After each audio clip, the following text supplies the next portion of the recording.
ನಮಸ್ಕಾರ ಮತ್ತು ಸುಸ್ವಾಗತ ನಮ್ಮ ತಲೆ ಹರಟೆ ಕನ್ನಡ ಪಾಡ್ಕಾಸ್ಟ್ಗೆ. ನಾನು ನಿಮ್ಮ ಹೋಸ್ಟ್ ಪವನ್ ಶ್ರೀನಾಥ್. ಇವತ್ತು ನನ್ನ ಜೊತೆ ವಿನಯ್ ಪರಮೇಶ್ವರಪ್ಪ ಅವರು ಬಂದು ನಮ್ಮ ಚರ್ಚೆಯಲ್ಲಿ ಬಂದಿದ್ದಾರೆ. ವಿನಯ್ ಅವರೇ ನಮಸ್ಕಾರ, ಸ್ವಾಗತ.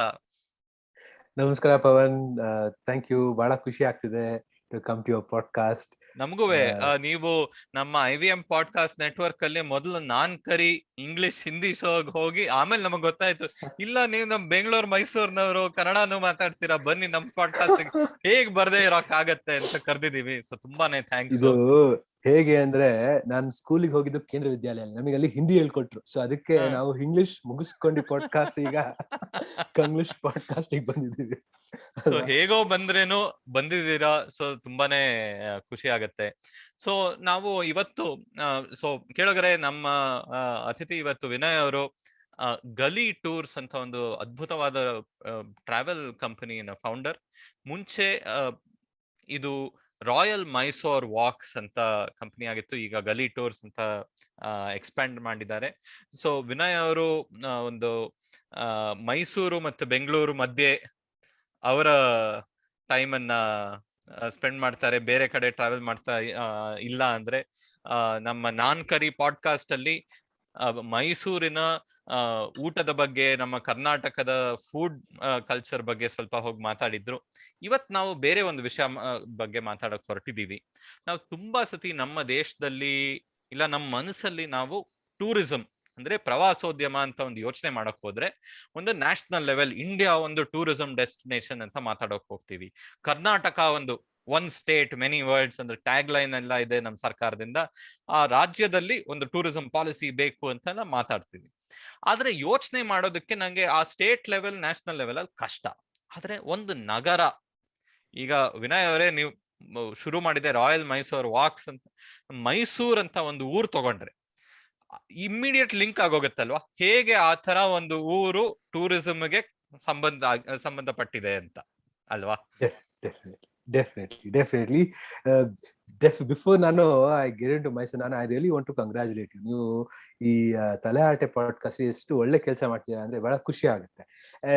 It's the same feeling. ನಾವ್ ಹೇಗೆ ನಮ್ಮ ಈ ಒಂದು ಕನ್ನಡ ಭಾಷೆ ಮೇಲೆ ನಾವೇನೋ ಕೆಲಸ ಮಾಡ್ತಿದೀವಿ, ಇಟ್ಸ್ ವೆರಿ ಸಿಮಿಲರ್ ನಮ್ಮ ಊರಿನ ಬಗ್ಗೆ ತಿಳ್ಕೊಳ್ಳೋಣ ಅಂತ.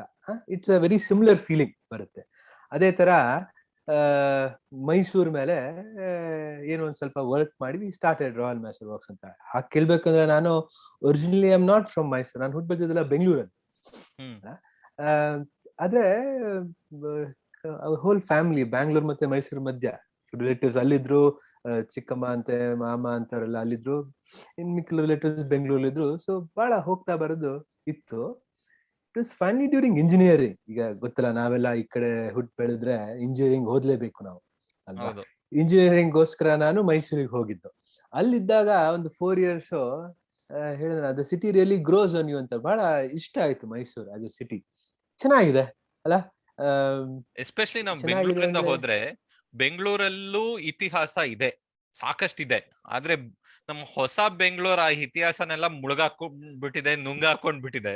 ಸೊ ನಮಗೆ ಮೈಸೂರಿಗೆ ಹೋದ್ರೆ ಯಾವ್ದೇ ಬೀದಿಲ್ ಹೋದ್ರೇನು ಒಂದು 10ನೇ ಬೀದಿಲ್ ಇದೇನಿದು 200 ವರ್ಷದ ಹಳೆ ಮನೆ, ಆ ತರ ಒಂದು ನಮ್ ಕಣ್ಣಿಗೆ ಯಾವಾಗ್ಲೂ ಬೀಳತ್ತಲ್ವಾ. ಡೆಫಿನೆಟ್ಲಿ ಒಂದು ಇತಿಹಾಸ ಇದೆ ಅವರಲ್ಲಿ. ಇನ್ನೊಂದು ನಾವೇನು ಕ್ಯಾರೆಕ್ಟರ್ ಅಂತೀವಲ್ಲ, ಆ ಅಂತ ಒಂದು ಕ್ಯಾರೆಕ್ಟರ್ ಇದೆ ಆ ಒಂದು ಊರಲ್ಲಿ. ನನಗೆ ಬಹಳ ಇಷ್ಟ ಆಯ್ತು. ಆ ಒಂದು 4 years had a great time college life ಅಲ್ಲಿ. ಹಾಗೂ ನಾನು ಇದೆಲ್ಲ ಶುರು ಮಾಡ್ಬೇಕು ಅಂತ ಒಂದ್ ಸ್ವಲ್ಪನೂ ಯೋಚನೆನೂ ಮಾಡಿರ್ಲಿಲ್ಲ. ಅದಾದ್ಮೇಲೆ ಆಸ್ ಎನಿ ಇಂಜಿನಿಯರ್ ನಾನು ಬೆಂಗಳೂರಿಗೆ ಬಂದೆ, ಕೆಲಸ ಮಾಡಕ್ ಶುರು ಮಾಡಿದೆ as A software engineer. And it was very, ಏನ್ ಹೇಳ್ತಾರಲ್ಲ, ದಿಸ್ ಸ್ಟ್ರೇಟ್ ಫಾರ್ವರ್ಡ್ ಅಪ್ರೋಚ್. ಈ ಒಂದ್ 7-3 ವರ್ಷ ಬೆಂಗಳೂರಲ್ಲಿ ಕೆಲಸ ಮಾಡಿದ್ರೆ ಏನ್ ಮಾಡ್ತೀರಾ, ಬೇರೆ ದೇಶಕ್ಕೆ ಹೋಗ್ತೀರಾ. ಹಾಗೆ ಎಂಡೆಡ್ ಅಪ್ ಇನ್ ಸಿಂಗಾಪುರ್. ಅಲ್ಲಿ ನೋಡಿ ನಮಗೆ ಒಂದ್ ಸ್ವಲ್ಪ ಪ್ರಭಾವ, ಆ ಒಂದು ಊರಲ್ಲಿ ಇದ್ದಾಗ ಲಾಟ್ ಆಫ್ ಇನ್ಫ್ಲೂಯೆನ್ಸಸ್ ಇತ್ತು. ಒಂದು ಬಹಳ ಒಂದು ಸೌತ್ ಈಸ್ಟ್ ಏಷ್ಯಾ ಅಕ್ರಾಸ್ ನನಗೆ ಟ್ರಾವೆಲ್ ಮಾಡಕ್ಕೆ ನನಗೆ ಒಂದು ಆಪರ್ಚುನಿಟಿ ಸಿಕ್ತು. ನನಗೆ ಅದು ಗ್ರೋಯಿಂಗ್ ಅಪ್ ನಮಗೆ ಆಸ್ ಅ ಫ್ಯಾಮಿಲಿ ಬಹಳ ಒಂದು ಪ್ರವಾಸ ಅಂದ್ರೆ ಎಲ್ಲರಿಗೂ ಇಷ್ಟ. ನಮಗೆ ಒನ್ಸ್ ಇನ್ ಫ್ಯೂ ಇಯರ್ಸ್ ನಾವೆಲ್ಲ ಟ್ರೈ ಎವ್ರಿ ಇಯರ್ ಒಂದು ಸಣ್ಣ break, once in few years ಒಂದು ದೊಡ್ಡ ಬ್ರೇಕ್. ಹೇಳಿ ನನ್ನ ತಂದೆ was working for the government, ಒಂದು leave travel they would get this thing. ಹೌದು, LTC ಸಿಗೋದು, and we would really enjoy traveling across the country. ನಾನು ಸಿಂಗಾಪುರ್ ಹೋದಾಗ I was 24. ನನಗೆ ಅದೇ ಒಂದು ಕುತೂಹಲ ಬಹಳ ಆಯ್ತು, ಯಾವಾಗ ಹೋಗ್ಬೇಕು, ನೋಡ್ಬೇಕು, ತಿಳ್ಕೊಬೇಕು ಅಂತ. ಹಾಗೆ ಸಿಂಗಾಪುರ್ ಇದ್ದಾಗ ಬಹಳ ಒಂದು ಥೈಲ್ಯಾಂಡ್ ಆಗ್ಲಿ, ಇಂಡೋನೇಷ್ಯಾ ಆಗ್ಲಿ, ಮಲೇಷ್ಯಾ ಆಗ್ಲಿ, ಬಹಳ ಒಂದಿಷ್ಟು ಟ್ರಾವೆಲ್ ಮಾಡಿದೆ. ಅವಾಗ ನನಗೆ ಎಷ್ಟು ಆಶ್ಚರ್ಯ ಆಯ್ತು ಅಂದ್ರೆ, ನೋಡಿಯಪ್ಪ, ಥೈಲ್ಯಾಂಡ್ ಒಂದು ದೇಶ ಎಷ್ಟು ಚೆನ್ನಾಗೆ ಒಂದು ಟೂರಿಸಂ ಇನ್ಫ್ರಾಸ್ಟ್ರಕ್ಚರ್ ಕೊಟ್ಟು ಎಷ್ಟು ಜನ ಬರ್ತಾರೆ ಥೈಲ್ಯಾಂಡ್ಗೆ. ಐ ವಾಸ್ ನಿಜವಾಗ್ಲೂ ನನಗೊಂಥರ ಶಾಕ್ ಆಯ್ತು. ಯಾಕಂದ್ರೆ ನಾವೆಲ್ಲ ಬೆಳಿತಿರುವಾಗ ಬೀಚ್ ಡೆಸ್ಟಿನೇಷನ್ ಗೋವಾಗ ಹೋಗೋಣ, ಓಕೆ ನೈಸ್, ಗೋವಾಗೂ ಹೋಗೋಣ. ಆದ್ರೆ ನೀವು ಗೋ ಟು ಥೈಲ್ಯಾಂಡ್, ಅವಾಗ ರಿಯಲಿ ಗೊತ್ತಾಗುತ್ತೆ ಎಂತ ಒಂದು ಇಕೋಸಿಸ್ಟಮ್ ಬಿಲ್ಡ್ ಮಾಡಿದಾರೆ ಅವರು ಅಂತ. Right from places to stay, ಇದಕ್ಕಿಂತ ಮುಂಚೆ airports to land, transfers in to the city, ಅದಾದ್ಮೇಲೆ ಪ್ಲೇಸಸ್ ಟು ಸ್ಟೇ, ಆಮೇಲೆ ಥಿಂಗ್ಸ್ ಟು ಡೂ ಎಲ್ಲ ಅಲ್ಲ.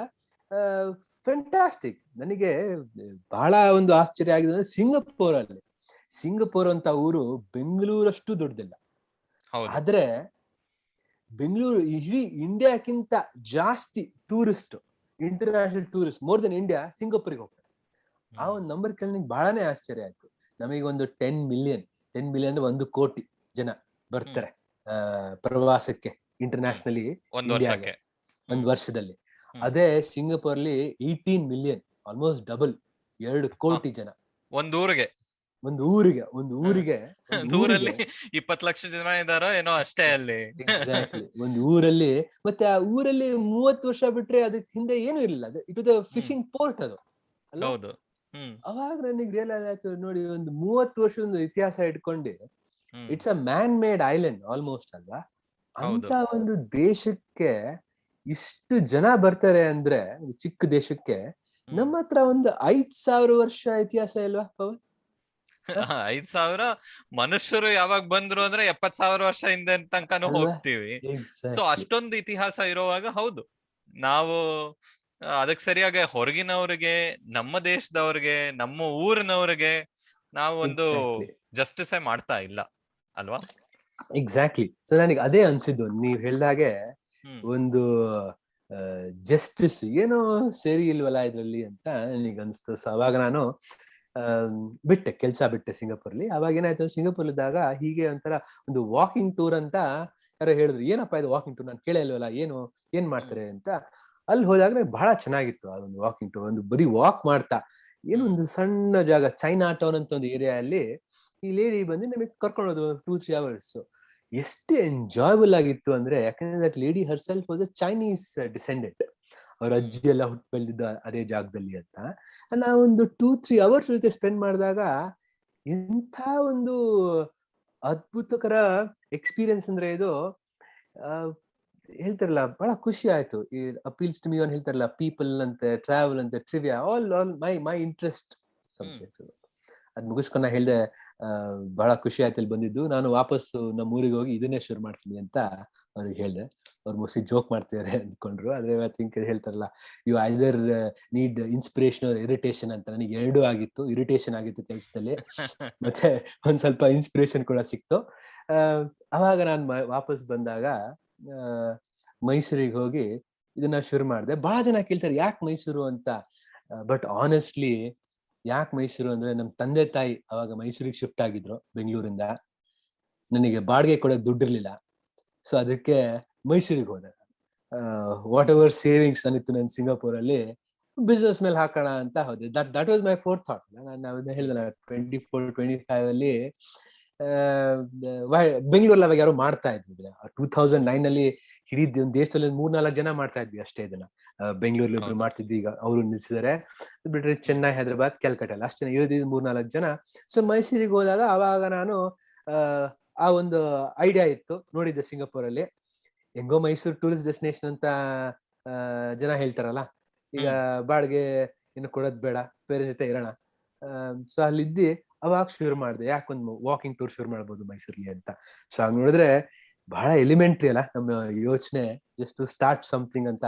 ಆದ್ರೆ ಅದೇ ಒಂದು ಅವಕಾಶ ಅಲ್ವಾ? ಎಷ್ಟೊಂದು ಸರಳವಾದ ಸಿಂಪಲ್ ಸ್ಟಾರ್ಟಿಂಗ್ ಪಾಯಿಂಟ್ಸ್ ಬೇರೆ ದೇಶದಲ್ಲಿ ಆಗ್ಲೇ ತುಂಬಾ ಜನ ಮಾಡ್ತಾ ಇರಬಹುದು, ನಮ್ ದೇಶದಲ್ಲಿ ಇನ್ನೂ ಮಾಡಿಲ್ಲ. ಸೊ ಒಂದು ತರ ನೋಡಕ್ ಹೋದ್ರೆ ಅವಕಾಶ, ನೀವ್ ಯಾವ್ದಾದ್ರು ಒಂದು ಗುರಿ ಇಟ್ಕೊಂಡು ಒಂದು ಕ್ಷೇತ್ರದಲ್ಲಿ ನೀವ್ ಇಳಿದ್ರೆ ಸಾಕಷ್ಟಿದೆ. ಯಾಕಂದ್ರೆ ಕಾಂಪಿಟೇಷನ್ ಇಲ್ಲದೆ ಇರ್ಬೋದು ನೀವು ಶುರು ಮಾಡೋವಾಗ. ಅಟ್ ದ ಸೇಮ್ ಟೈಮ್ ಆ ಲೆವೆಲ್ ಅಲ್ಲೇ ಇದೀವಿ ನಾವು. ಸೊ ಅಲ್ಲಿಂದ ಮೇಲ್ ಬರ್ಬೇಕು ಅಂದ್ರೆ ನೀವ್ ಹೇಳಿದ ತರ ಇರಿಟೇಷನ್, ಫ್ರಸ್ಟ್ರೇಷನ್ ಇರುತ್ತೆ. ಎಷ್ಟು ವರ್ಷ ತಗೋಬೇಕಾಗತ್ತೆ ಅಲ್ಲಿಗೆ ಬರ್ಬೇಕಾಗತ್ತೆ ಅಂತ. ಆದ್ರೆ ನೀವು ಸಿಂಗಪೂರಿನ ಉದಾಹರಣೆ ಕೊಟ್ಟಿದ್ದು ತುಂಬಾ ಚೆನ್ನಾಗೈತೆ. ಸೊ ಮೇ ಬಿ ನಾವು ನಮ್ಮ ಇವತ್ತಿನ ಚರ್ಚೆಯಲ್ಲಿ ಮೈಸೂರು ಬಗ್ಗೆನೂ ಮಾತಾಡ್ಬೋದು, ಯಾವಾಗ ಬೇಕೋ ಸಿಂಗಪೂರ್ ಉದಾಹರಣೆನೂ ಮಾತಾಡ್ಬೋದು. ಯಾಕಂದ್ರೆ ಎರಡು ಒಂದು ನಗರ, ಮಹಾನಗರ, ಒಂದು within 1 or 2 sizes of each other ಅಲ್ವಾ. ಇವಾಗ ಮೈಸೂರಿನ ಜನಸಂಖ್ಯೆ ಒಂದು 12 ಲಕ್ಷ ಅನ್ಸುತ್ತೆ, ಸಿಂಗಪೂರ್ದಿಂದ ಒಂದು 20-30 ಲಕ್ಷ ಆ ಒಂದು ರೇಂಜ್ ಅಲ್ಲಿ ಇರಬೇಕು ಅನ್ಸುತ್ತೆ. ಸೊ ಈಗ ನಾವು ನಾನು ನಮ್ಮ ಎಪಿಸೋಡ್ ಅಲ್ಲಿ ನಾನು ಗಲ್ಲಿ ಟೂರ್ಸ್ ಬಗ್ಗೆನೂ ಮಾತಾಡ್ಬೇಕು ಅಂತ. ಅದಕ್ ಮುಂಚೆ ನಮ್ಮ ಕೇಳುಗರಿಗೆ ಒಂದು ಲಾರ್ಜರ್ ಪಿಕ್ಚರ್ ಕೊಡ್ಬೇಕು ಅಂದ್ರೆ, ನೀವ್ ಹೇಳಿದ್ರಿ ನ್ಯಾಷನಲ್ ಲೆವೆಲ್ ಅಲ್ಲಿ 1 ಕೋಟಿ ಜನ ಬರ್ತಾರೆ. ಕೋವಿಡ್ ಎಲ್ಲ ಬಿಟ್ಬಿಡೋಣ, ರೆಗ್ಯುಲರ್ ಟೈಮ್ಸ್ ಅಲ್ಲಿ 1 ಕೋಟಿ ಜನ ಬರ್ತಾ ಇದ್ರು, ಇನ್ ಮುಂದೆನೂ ಬರಬಹುದು ಆ ಒಂದು ಅಂದಾಜಲ್ಲಿ. ಅಂದ್ರೆ ನನಗ್ ಗೊತ್ತು ನಮ್ ದೇಶದಲ್ಲಿ ಮಾಹಿತಿ ನಂಬರ್ಸ್ ಏನಾದ್ರು ಹುಡುಕ್ಬೇಕಂದ್ರೆ ಯಾವಾಗ್ಲೂ ಕಷ್ಟ. ಆದ್ರೆ ನಾವೀಗ ಮೈಸೂರು ಅಂತ ಒಂದು ಸಿಟಿ ನೋಡಿದ್ರೆ, ಮೈಸೂರಲ್ಲಿ ಮೈಸೂರು ಪ್ಯಾಲೇಸ್ ಇದೆ, ಚಾಮುಂಡಿ ಬೆಟ್ಟ ಇದೆ, ನಮಗ್ ಗೊತ್ತು ಸಾಕಷ್ಟು ಕ್ಷೇತ್ರಗಳಿವೆ, ಸಾಕಷ್ಟು ಅಂಗಗಳು ಇವೆ ನಮ್ಮ ಟ್ರಾವೆಲ್ ಟೂರಿಸಂ ಅಟ್ರಾಕ್ಟ್ ಮಾಡೋದಕ್ಕೆ. ಸೊ ಒಂದು ಮೈಸೂರ್ ಲೆವೆಲ್ ಅಲ್ಲಿ ಹೇಗ್ ಯೋಚನೆ ಮಾಡ್ಬೇಕು ಅಂತ ಹೆಲ್ಪ್ ಮಾಡ್ತೀರಾ ನಮ್ಗೆ? ಟೂರಿಸಂ ಅನ್ನ ಹೇಗೆ ಅದು ಮತ್ತೆ ಸಿಟಿಗೊಂದು ಸಂಬಂಧ ಇರಬಹುದು, ಯಾವ ತರ ಇರಬಹುದು ಅಂತ. That's a very good question Pavan ಕೇಳಿದ್ದು. ನಮ್ಮ ಹತ್ರ ನೋಡ್ಲಿಕ್ಕೆ ಲಾಟ್ ಆಫ್ ಆಪರ್ಚುನಿಟೀಸ್ ಇದೆ. ಈಗ ಅಲ್ಲಿಂದ ತಾಜ್ ಮಹಲ್ ಇರ್ಬೋದು ಆಗ್ರಾ ಅಲ್ಲಿ, ಅಥವಾ ಮೈಸೂರು ಪ್ಯಾಲೇಸ್ ಇರ್ಬೋದು ಡೌನ್ ಸೌತ್, ಅದು ಅಜಂತಾ ಎಲೋರಾ ಅಂತೆ, ಮಹಾಬಲಿಪುರಂ ಅಲ್ಲಿ ಟೆಂಪಲ್ಸ್ ಇದೆ ಅಂತೆ. ನನ್ನ ಸೌತ್ ಈಸ್ಟ್ ಏಷ್ಯಾ ಎಕ್ಸ್ಪೀರಿಯನ್ಸ್ ನನಗೇನು ಅನ್ಸಿದ್ದು ಅಂದ್ರೆ, ಎಕ್ಸಾಕ್ಟ್ಲಿ ಸಿಂಗಾಪುರ್ ನೋಡಕ್ಕೇನು ಇಲ್ಲ, ಒಂದು ಪ್ಯಾಲೇಸ್ ಕೂಡ ಇಲ್ಲ ಅಲ್ಲ, ಮತ್ತೆ ಯಾಕೆ ಜನ ಹೋಗ್ತಾರೆ ಅಲ್ಲಿ? ವಾಟ್ ದೇ ಡೂ ಅಂದ್ರೆ ದೇ ಕ್ರಿಯೇಟ್ ಅನ್ ಎಕ್ಸ್ಪೀರಿಯನ್ಸ್ ಅಲ್ಲ. And that was the difference. ನಮ್ಮಲ್ಲಿ ಲಾಟ್ ಆಫ್ ದ ಟೂರಿಸಂ ನಾವೇನ್ ನೋಡ್ತಿದ್ದು ವಾಸ್ ರಿವಾಲ್ವಿಂಗ್ ಅರೌಂಡ್ ಮಾನ್ಯುಮೆಂಟ್ಸ್ ಅಲ್ಲ. ಹೌದು, 100 ವರ್ಷದ ಹಿಂದೆ, 200 ವರ್ಷದ ಹಿಂದೆ, 1000 ವರ್ಷದ ಹಿಂದೆ ಏನೋ ಒಂದು ಮಾನ್ಯುಮೆಂಟ್ ಇದೆ, ಕಟ್ಟಿದ್ದಾರೆ, ಆಗಿದೆ, ಅಲ್ಲಿಗೆ ಹೋಗಿ ನಾವು ನೋಡ್ಕೊಂಡು ನಾವು ಬರ್ತೀವಿ. ಆದ್ರೆ ಅಲ್ಲಿ you have to create an experience ಅಲ್ಲ. ಅದನ್ನ ಬಹಳ ಚೆನ್ನಾಗಿ ಮಾಡ್ತಾರೆ. ಒಂದು World War II ಅದು ಹೋಲ್ ಹ್ಯಾಂಡ್ ಓವರ್ ಆಯ್ತು. ಲಾರ್ಡ್ ಮೌಂಟ್ ಬ್ಯಾಟನ್, ಇನ್ಫ್ಯಾಕ್ಟ್ ನಮ್ಮ ಊರಿಂದ field marshal Cariappa's brother, I forget his name, he too was there ಅಲ್ಲ. ಅಲ್ಲಿ when they took the power from the Japanese surrender ತಗೊಂಡ್ರಲ್ಲ, ಅದ್ರ ಮೇಲೆ there's a whole experience ಅಲ್ಲಿ. ಏನೂ ಇಲ್ಲ, but they've recreated models of Lord Mountbatten ante and Field Marshal ante etc. ಅಲ್ಲ. So that is what I learned. ಅಲ್ಲಿ you create experiences. ಅದಕ್ಕೆ people have so much more attachment ಅಲ್ಲ. ನಾವೇನ್ ಹೇಳ್ತೀವಿ, ಈ ಒಂದು ಎಕ್ಸ್ಪೀರಿಯನ್ಷಿಯಲ್ ಎಕಾನಮಿ ಅಂತ ಅಲ್ವಾ. ಈಗ ಎಸ್ಪೆಷಲಿ ನಮ್ಮ ನ್ಯೂ ಜನರೇಷನ್ ನೋಡಿದ್ರೆ, more than buying a car will take Uber ಅಂತೀವಿ, more than buying a holiday home will stay in an Airbnb ಅಂತೀವಿ, instead of having a personal assistant Dunzo use ಮಾಡೋಣ ಅಂತೀವಿ ಅಲ್ವಾ. ಇಟ್ಸ್ ನಾವೇನು service ಅಲ್ಲ, it can all be found in terms of experiences ಅಲ್ಲ. you can live these experiences. ಆ ಒಂದು shift ಆಗ್ತಾ ಇತ್ತು ಅರೌಂಡ್ ದ ವರ್ಲ್ಡ್ ಅಲ್ಲ. ನನಗೆ ಅದೇ ಅನ್ಸುತ್ತೆ. ಐ ಥಿಂಕ್ ಇಂಡಿಯಾಲಿ we have so much history, so many amazing monuments. ಈ ಒಂದು ಎಕ್ಸ್ಪೀರಿಯನ್ಸ್ ಕ್ರಿಯೇಷನ್ ಕೋರ್ಸ್ ಆಗ್ತಾ ಇತ್ತು ಇನ್ ಇಟ್ಸ್ ಓನ್ ಪಾಕೆಟ್ಸ್. ಅದರಲ್ಲಿ ಐ ಗಾಟ್ ಇಂಟ್ರೆಸ್ಟೆಡ್ ಆ ಒಂದು ವಿಷಯದಲ್ಲಿ. ಅಂಡ್ ಪ್ಲಸ್ ಐ ಫೆಲ್ಟ್ ಆ ಒಂದು ಊರಲ್ಲಿ ಅಷ್ಟು ಒಳ್ಳೆ ಪ್ಯಾಕೇಜಿಂಗ್ ಮತ್ತೆ ಮಾರ್ಕೆಟಿಂಗ್ ಮಾಡ್ತಾರೆ. Such a good job. Everybody has to come to Singapore ಅಂತ, ಇಲ್ಲಾಂದ್ರೆ ಯುವರ್ ಮಿಸ್ಸಿಂಗ್ ಔಟ್ ಸಮಥಿಂಗ್. ಆ ಒಂದು elements I felt was missing. ಮತ್ತೆ ಇನ್ನೊಂದು ಲಾಸ್ಟ್ ಪಾಯಿಂಟ್ ಅಂದ್ರೆ, ಆಮೇಲೆ ಸಾಕಷ್ಟು ನಾನು ಟ್ರಾವೆಲ್ ಮಾಡಿದ್ದೀನಿ ಒಂದಿಷ್ಟು ಇನ್ ಮೈ ಓನ್ ಪರ್ಸನಲ್ ಎಕ್ಸ್ಪೀರಿಯನ್ಸ್. ಈಗ ಯುರೋಪ್ ಅಲ್ಲಿ ಹೋಗಿ, ಅದ್ರ ಸೌತ್ ಈಸ್ಟ್ ಏಷ್ಯಾ ಹೋಗಿ, ನೀವು ಕಮ್ ಬ್ಯಾಕ್ ಅಲ್ಲ, ಬಹಳನೇ ಒಂದು you have a very superlative travel experience ಅಂತ. ಯಾಕೆ ಅಂದ್ರೆ the person your interacting, the person who's taking you out on a tour, ಅವರು ಹೀಸ್ ಆಸ್ ವೆಲ್ ರೆಡ್, ನಿಮ್ಮಷ್ಟೇ ಚೆನ್ನಾಗಿ ಓದಿರ್ತಾರೆ, ನಿಮ್ಮಷ್ಟೇ ಎಕ್ಸ್ಪೋಜರ್ ಇರುತ್ತೆ. ನಾನು ಆಮ್ಸ್ಟರ್ಡ್ಯಾಮ್ ಅಲ್ಲಿ ಒಂದು ಟೂರ್ ಮಾಡಿದಾಗ, it was a Cambridge history grad who took me on a tour. So ಆ ಒಂದು ಎಕ್ಸ್ಪೀರಿಯನ್ಸ್ ಇರುತ್ತಲ್ಲ, when you meet and interact with people with interesting background, ನಿಮ್ಮ ಒಂದು ಎಕ್ಸ್ಪೀರಿಯನ್ಸ್ ಚೇಂಜ್ ಆಗುತ್ತೆ for a lot of reasons. ನಾನು it is not a complaining ಇದು. For a lot of reasons India ಅಲ್ಲಿ tourist guide was the lowest common denominator. ಏನು ಮಾಡಕ್ ಆಗ್ಲಿಲ್ಲಪ್ಪ, ಆಯ್ತು ಒಂದು ಗೈಡ್ ಅಂತ ಒಂದು ಮೂವಿ ಕೂಡ. ಅಯ್ಯೋ ಗೈಡ್ ಬಂದ್ರ ಅಂತಾನೆ ಆಕ್ಷೇಪಣೆ ಬಂದ್ಬಿಡುತ್ತಲ್ವಾ. ನಾನ್ ಬೇಲೂರ್ ಹಳೆ ಬೀಡಗ್ ಹೋಗ್ತಾ ಇದ್ರೆ ಇವಾಗ ನನಗೆ ಗೊತ್ತು ಅದ್ರ ಆ ಜಾಗದ ಇತಿಹಾಸ ಚೆನ್ನಾಗಿ. ಒಂದ್ಸತಿ ಒಂದು ಅದೇ ಒಂದು ಎಕ್ಸ್ಪೀರಿಯನ್ಸ್ ಅನ್ಬಿಟ್ಟು ಹೇಗೆ ಟೂರಿಸ್ಟ್ ಗೈಡ್ ಹೇಗೆ ಅವ್ರ ನಮ್ಮ ಇತಿಹಾಸನೇ ಬದಲಾಯಿಸ್ತಾರೆ, ಹುಟ್ಟಿಸ್ತಾರೆ ಅಂತ ಒಂದ್ಸತಿ ಹೋಗಿ ಕೇಳ್ಬೋದು. ಅದ್ ಬಿಟ್ರೆ ಬೇಡಪ್ಪ ಬಿಟ್ಬಿಡಿ, ನಮ್ ಪಾಡಗ್ ಹೋಗ್ತೀವಿ ಅಂತ ಅನ್ಸ್ಬಿಡುತ್ತೆ. ಎಕ್ಸಾಕ್ಟ್ಲಿ. ಹಾಗನ್ಸ್ದಾಗ ಐ ಆಮ್ ಶೂರ್ ನೀವು I know you lived in US, ನೀವು ಸಾಕಷ್ಟು ಟ್ರಾವೆಲ್ ಮಾಡಿದಿರಾ. ಅದೇ ನೀವು ಬೇರೆ ಕಡೆ when you do this experience ಹೇಗೆ ಅನ್ಸುತ್ತೆ ನಿಮಗೆ? ನಿಮಗೆ ಅಯ್ಯೋ ಬೇರೆ ಒಂದು ಇದು ನೀವು ಗೈಡ್ ಹೇಳಿದ್ದು, ಇನ್ನೊಂದು ನೀವು ಎಕ್ಸ್ಪೀರಿಯನ್ಸ್ ಅಂತ ನಮ್ಮ ಮಾನ್ಯುಮೆಂಟ್ ಫೋಕಸ್ ಅಂತ ನೀವು ಹೇಳಿದ್ರಲ್ಲ, ಅದು ತುಂಬಾನೇ ನಿಜ ಅಲ್ವಾ? ಯಾಕಂದ್ರೆ ಇವಾಗ ತಾಜ್ ಮಹಲ್ ಅಂತಾನು ನೋಡಿದ್ರೆ ಸರಿ, ಡೆಲ್ಲಿಲಿ ಫ್ಲೈಟ್ ಇಳಿತೀವಿ, ಹೇಗೋ ಒಂದು SUV ನಲ್ಲಿ ಆಗ್ರಾ ತನಕ ಹೊಟ್ಟೋಗೋಣ, ಆಮೇಲೆ ತಾಜ್ ಮಹಲ್ ನೋಡ್ಕೊಂಡು ಬಂದ್ಬಿಡೋಣ ಅಷ್ಟೇ. ಅಕ್ಕಪಕ್ಕ ಒಂದು ಒಳ್ಳೆ ಊಟದ ಜಾಗ ಇದೆಯಾ? ಈಗೆಲ್ಲ ಬಂದಿದೆ, ನಾನು ಇಲ್ಲ ಅಂತ ಇಲ್ಲ, ಆದ್ರೆ ಇದೆಯಾ? ಅಲ್ಲಿ ಇದ್ಕೊಂಡು ನಾವ್ ನಡ್ಕೊಂಡು ಹೋಗ್ಬೋದಾ ತಾಜ್ ಮಹಲ್ ತನಕ? ನಡ್ಕೊಂಡು ಹೋದ್ರೆ ಒಳ್ಳೆ ಫುಟ್ಪಾತ್ ಇದೆಯಾ, ಕ್ಲೆನ್ಲಿನೆಸ್ ಇದೆಯಾ, ಏನು ಯಮುನಾ ಏನ ವಾಸನೆ ಏನು ಬರ್ತಾ ಇಲ್ವಾ ಅಲ್ಲಿಗೆ? ಎಲ್ಲಾ ಪ್ರಶ್ನೆಗಳು ಮುಖ್ಯ ಅಲ್ವಾ? ಸೊ ನೀವ್ ಆ ಎಕ್ಸ್ಪೀರಿಯನ್ಸ್ ಅನ್ನೋದ್ರಲ್ಲಿ ಎಲ್ಲೋ ಒಂದ್ ಕಡೆ ಫೇಲ್ ಆದ್ರೇನು ಸಾಕು, ಅದೇ ಒಂದು ನಮ್ಮ ಎಕ್ಸ್ಪೀರಿಯನ್ಸ್ ಅನ್ನೇ ಹಾಳು ಮಾಡ್ಬಿಡುತ್ತೆ. ಒಬ್ಬ ಯಾವನೋ ಮೋಸ ಮಾಡ್ಕೊಂಡು ಮಾಡೋಕ್ ಟ್ರೈ ಮಾಡಿದ್ರೆ ನಮ್ಮನ್ನ, ಬಾಕಿ ಎಲ್ಲ ಚೆನ್ನಾಗಿರ್ಬೋದು, ಆ ಒಂದು ಎಕ್ಸ್ಪೀರಿಯನ್ಸ್ ಇಂದ ಎಲ್ಲದನ್ನು ಹಾಳಾಗೋಗುತ್ತೆ. ನೀವ್ ಹೇಳೋದು 100% ಕರೆಕ್ಟ್. ನೀವು ಒಂದ್ಸತಿ ನಿಮಗೆ ಒಂದು ಬ್ಯಾಡ್ ಎಕ್ಸ್ಪೀರಿಯನ್ಸ್ ಆದ್ರೆ ನೀವು ಮತ್ತೆ ಅಲ್ಲಿ ಹೋಗಕ್ ಇಷ್ಟ ಪಡಲ್ಲ. ನಾನು ಥೈಲ್ಯಾಂಡ್ಗೆ ಆಲ್ಮೋಸ್ಟ್ 3-4 ಟೈಮ್ಸ್ ಹೋಗಿದ್ದೀನಿ. ಹೋದಾಗೆಲ್ಲ ನನಗೆ ಖುಷಿ ಆಗುತ್ತೆ, ನೀವು ಮತ್ತೆ ವಾಪಸ್ ಹೋಗ್ಬೇಕು ಅಂತ ನಿಮಗೆ ಅನ್ಸುತ್ತೆ. ಅಂಡ್ ನೀವೇನೇ ಒಂದು ಬಜೆಟ್ ಇಟ್ಕೊಂಡಿರ್ತೀರ ಥೈಲ್ಯಾಂಡ್ ಅಲ್ಲಿ, ಅದಕ್ಕಿಂತ ಜಾಸ್ತಿ ಖರ್ಚಾಗುತ್ತೆ, and yet you are happy. ಅದೇ ನಾನು ಹೇಳ್ತೀವಲ್ಲ ಥಿಯರಿ ಅಂಡ್ ಪ್ರಾಕ್ಟಿಸ್ ಅಂತ, ನಮ್ಮಲ್ಲಿ ಅತಿಥಿ ದೇವೋ ಭವ ಅಂತ ನಮ್ಮ ಸ್ಕ್ರಿಪ್ಚರ್ಸ್ ಎಲ್ಲ ಇದೆ. ಅದೇ not always it gets translated ಅಲ್ವಾ. It's also in terms of ನಾವು ಬಹಳ lot of very good campaigns. ನಮ್ಮ ಆಮಿರ್ ಖಾನ್ ಅವರೇ ಒಂದ್ಸತಿ ಹೋಲ್ ಇನ್ಕ್ರೆಡಿಬಲ್ ಇಂಡಿಯಾ ಕ್ಯಾಂಪೇನ್ ಅಲ್ಲಿ treat our travellers with respect and kindness ಅಂತ. ಎಸ್ಪೆಷಲಿ ಈಗ ನಮಗೆ ಆಟೋ ಡ್ರೈವರ್ ಜೊತೆ ಆಗಲಿ, ಟ್ಯಾಕ್ಸಿ ಡ್ರೈವರ್ ಜೊತೆ ಆಗಲಿ ಒಂಥರ ಫ್ರಿಕ್ಷನ್ ಇರುತ್ತೆ. That's our culture. It's not a good or bad thing. ಆದ್ರೆ ವೆನ್ ಯು ಹ್ಯಾವ್ ವಿಸಿಟರ್ಸ್ ಎಲ್ಲ, ಅವರಿಗೆ ಒಂದ್ ಸ್ವಲ್ಪ they find it difficult. ಇಂಥವೆಲ್ಲ ಒಂದು ಎಕ್ಸ್ಪೀರಿಯನ್ಸ್ ಇದ್ದಾಗ they find it difficult to cope. But ಅದ್ರಲ್ಲೇ ಹೇಳ್ಬೇಕಂದ್ರೆ, ನಾನು ಮೈಸೂರ್ ಕಂಪೇರ್ ಮಾಡಿದ್ರೆ ನಮ್ಮ ಕರ್ನಾಟಕದಲ್ಲಿ ಬೇರೆ ಸ್ಟೇಟ್ಸ್ ಎಲ್ಲ ಕಂಪೇರ್ ಮಾಡಿದ್ರೆ ಮೈಸೂರಲ್ಲಿ okay, it's little more welcoming ಅಂತಾನೆ ಅನ್ಸುತ್ತೆ. ಸ್ವಲ್ಪ ಆರಾಮಾಗಿ ನಡೆಯುತ್ತೆ. ಪ್ಯಾಲೇಸ್ ಕರ್ಕೊಂಡು ಹೋಗಪ್ಪ ಅಂದ್ರೆ ಕರ್ಕೊಂಡು ಹೋಗ್ತಾರೆ ಜನ. ಊರೆಲ್ಲ ಸುತ್ತ ಬಿಟ್ಟು 500 ರೂಪಾಯಿ ತಗೊಳಲ್ಲ ಅಲ್ವಾ? ಸೊ ಒಂದಷ್ಟು ನಮ್ಮ ಅಟ್ಲೀಸ್ಟ್ ನ್ಯಾಷನಲ್ ಲೆವೆಲ್ ಕಂಪೇರ್ ಮಾಡಿದ್ರೆ ಸ್ವಲ್ಪ ವಾಸಿ ಅನ್ಸುತ್ತೆ. ನನಗೆ ಬಹಳ ಸ್ಟ್ರಾಂಗ್ ಆಗಿ ಅನ್ಸುತ್ತೆ, majority of Indians on day to day, ನಮ್ಮಂತವ್ರು ನಿಮ್ಮಂತವ್ರು ಆರ್ ವೆರಿ ವೆಲ್ಕಮಿಂಗ್. ಅಂಡ್ ಅದಕ್ಕೆ ನನಗೆ ಇನ್ನೊಂದ್ಸತಿ India such a strong brand ಅಂತ ಇಂಟರ್ನ್ಯಾಷನಲ್. ಯಾಕಂದ್ರೆ ಈಗ ಎಲ್ಲಾರು ಹೋಗಿ ಒಂದು ಮನೆಗೆ ಹೋಗಿ ನೀರ್ ಕುಡಿಬೇಕು ಅಂತ ಅನ್ಸಿದ್ರೆ ಕೊಡ್ತಾರೆ, they will welcome you home definitely. No doubt about it. ಇನ್ನೂ ನನಗನ್ಸುತ್ತೆ ಮೆಜಾರಿಟಿ ಇಂಡಿಯಾಲಿ we are very welcoming. Some friction points ಹೇಳಿದ್ನಲ್ಲ, and that you will have it around the world. ನಿಮ್ಗೆ ರೋಮಿಗೆ ಹೋದ್ರು ಅಲ್ಲೂ ಇರುತ್ತೆ. I'm not saying no. You have some friction points.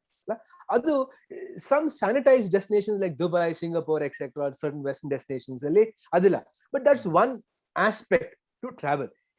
ಈಗ when you're traveling individually ಪರವಾಗಿಲ್ಲ, ಆದ್ರೆ ಮಕ್ಕಳ ಜೊತೆ ಎಲ್ಲ ಹೋಗ್ಬೇಕು ಅಂದ್ರೆ ಅವಾಗ ಇದ್ರ ಬಗ್ಗೆ ನೀವು ಯೋಚನೆ ಮಾಡಿ ಅಲ್ಲ. ಕೊರೋನಾ ಟೈಮಲ್ಲೇ ನೀವು ಹೋಗ್ಬೇಕು ಅಂದ್ರೆ ಓಕೆ ಫೈನ್, ಫ್ಯಾಮಿಲಿ ಜೊತೆ ಹೋಗ್ಬೇಕು ಅಂದ್ರೆ more concerned ಅಲ್ವಾ. ಆ ಒಂದು ಇದ್ರಲ್ಲಿ you will find some challenges, but you will definitely read Mysuralli what we have going, a lot of positive ಅಲ್ಲ.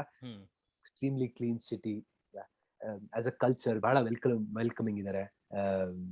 and also laid back, ಸ್ವಲ್ಪ ಆರಾಮು, ಬಹಳ ಆರಾಮು, ಲೇಡ್ ಬ್ಯಾಕ್, ಅವ್ರದ್ದೇ ಒಂದು ಕಲ್ಚರ್ ಇದೆ.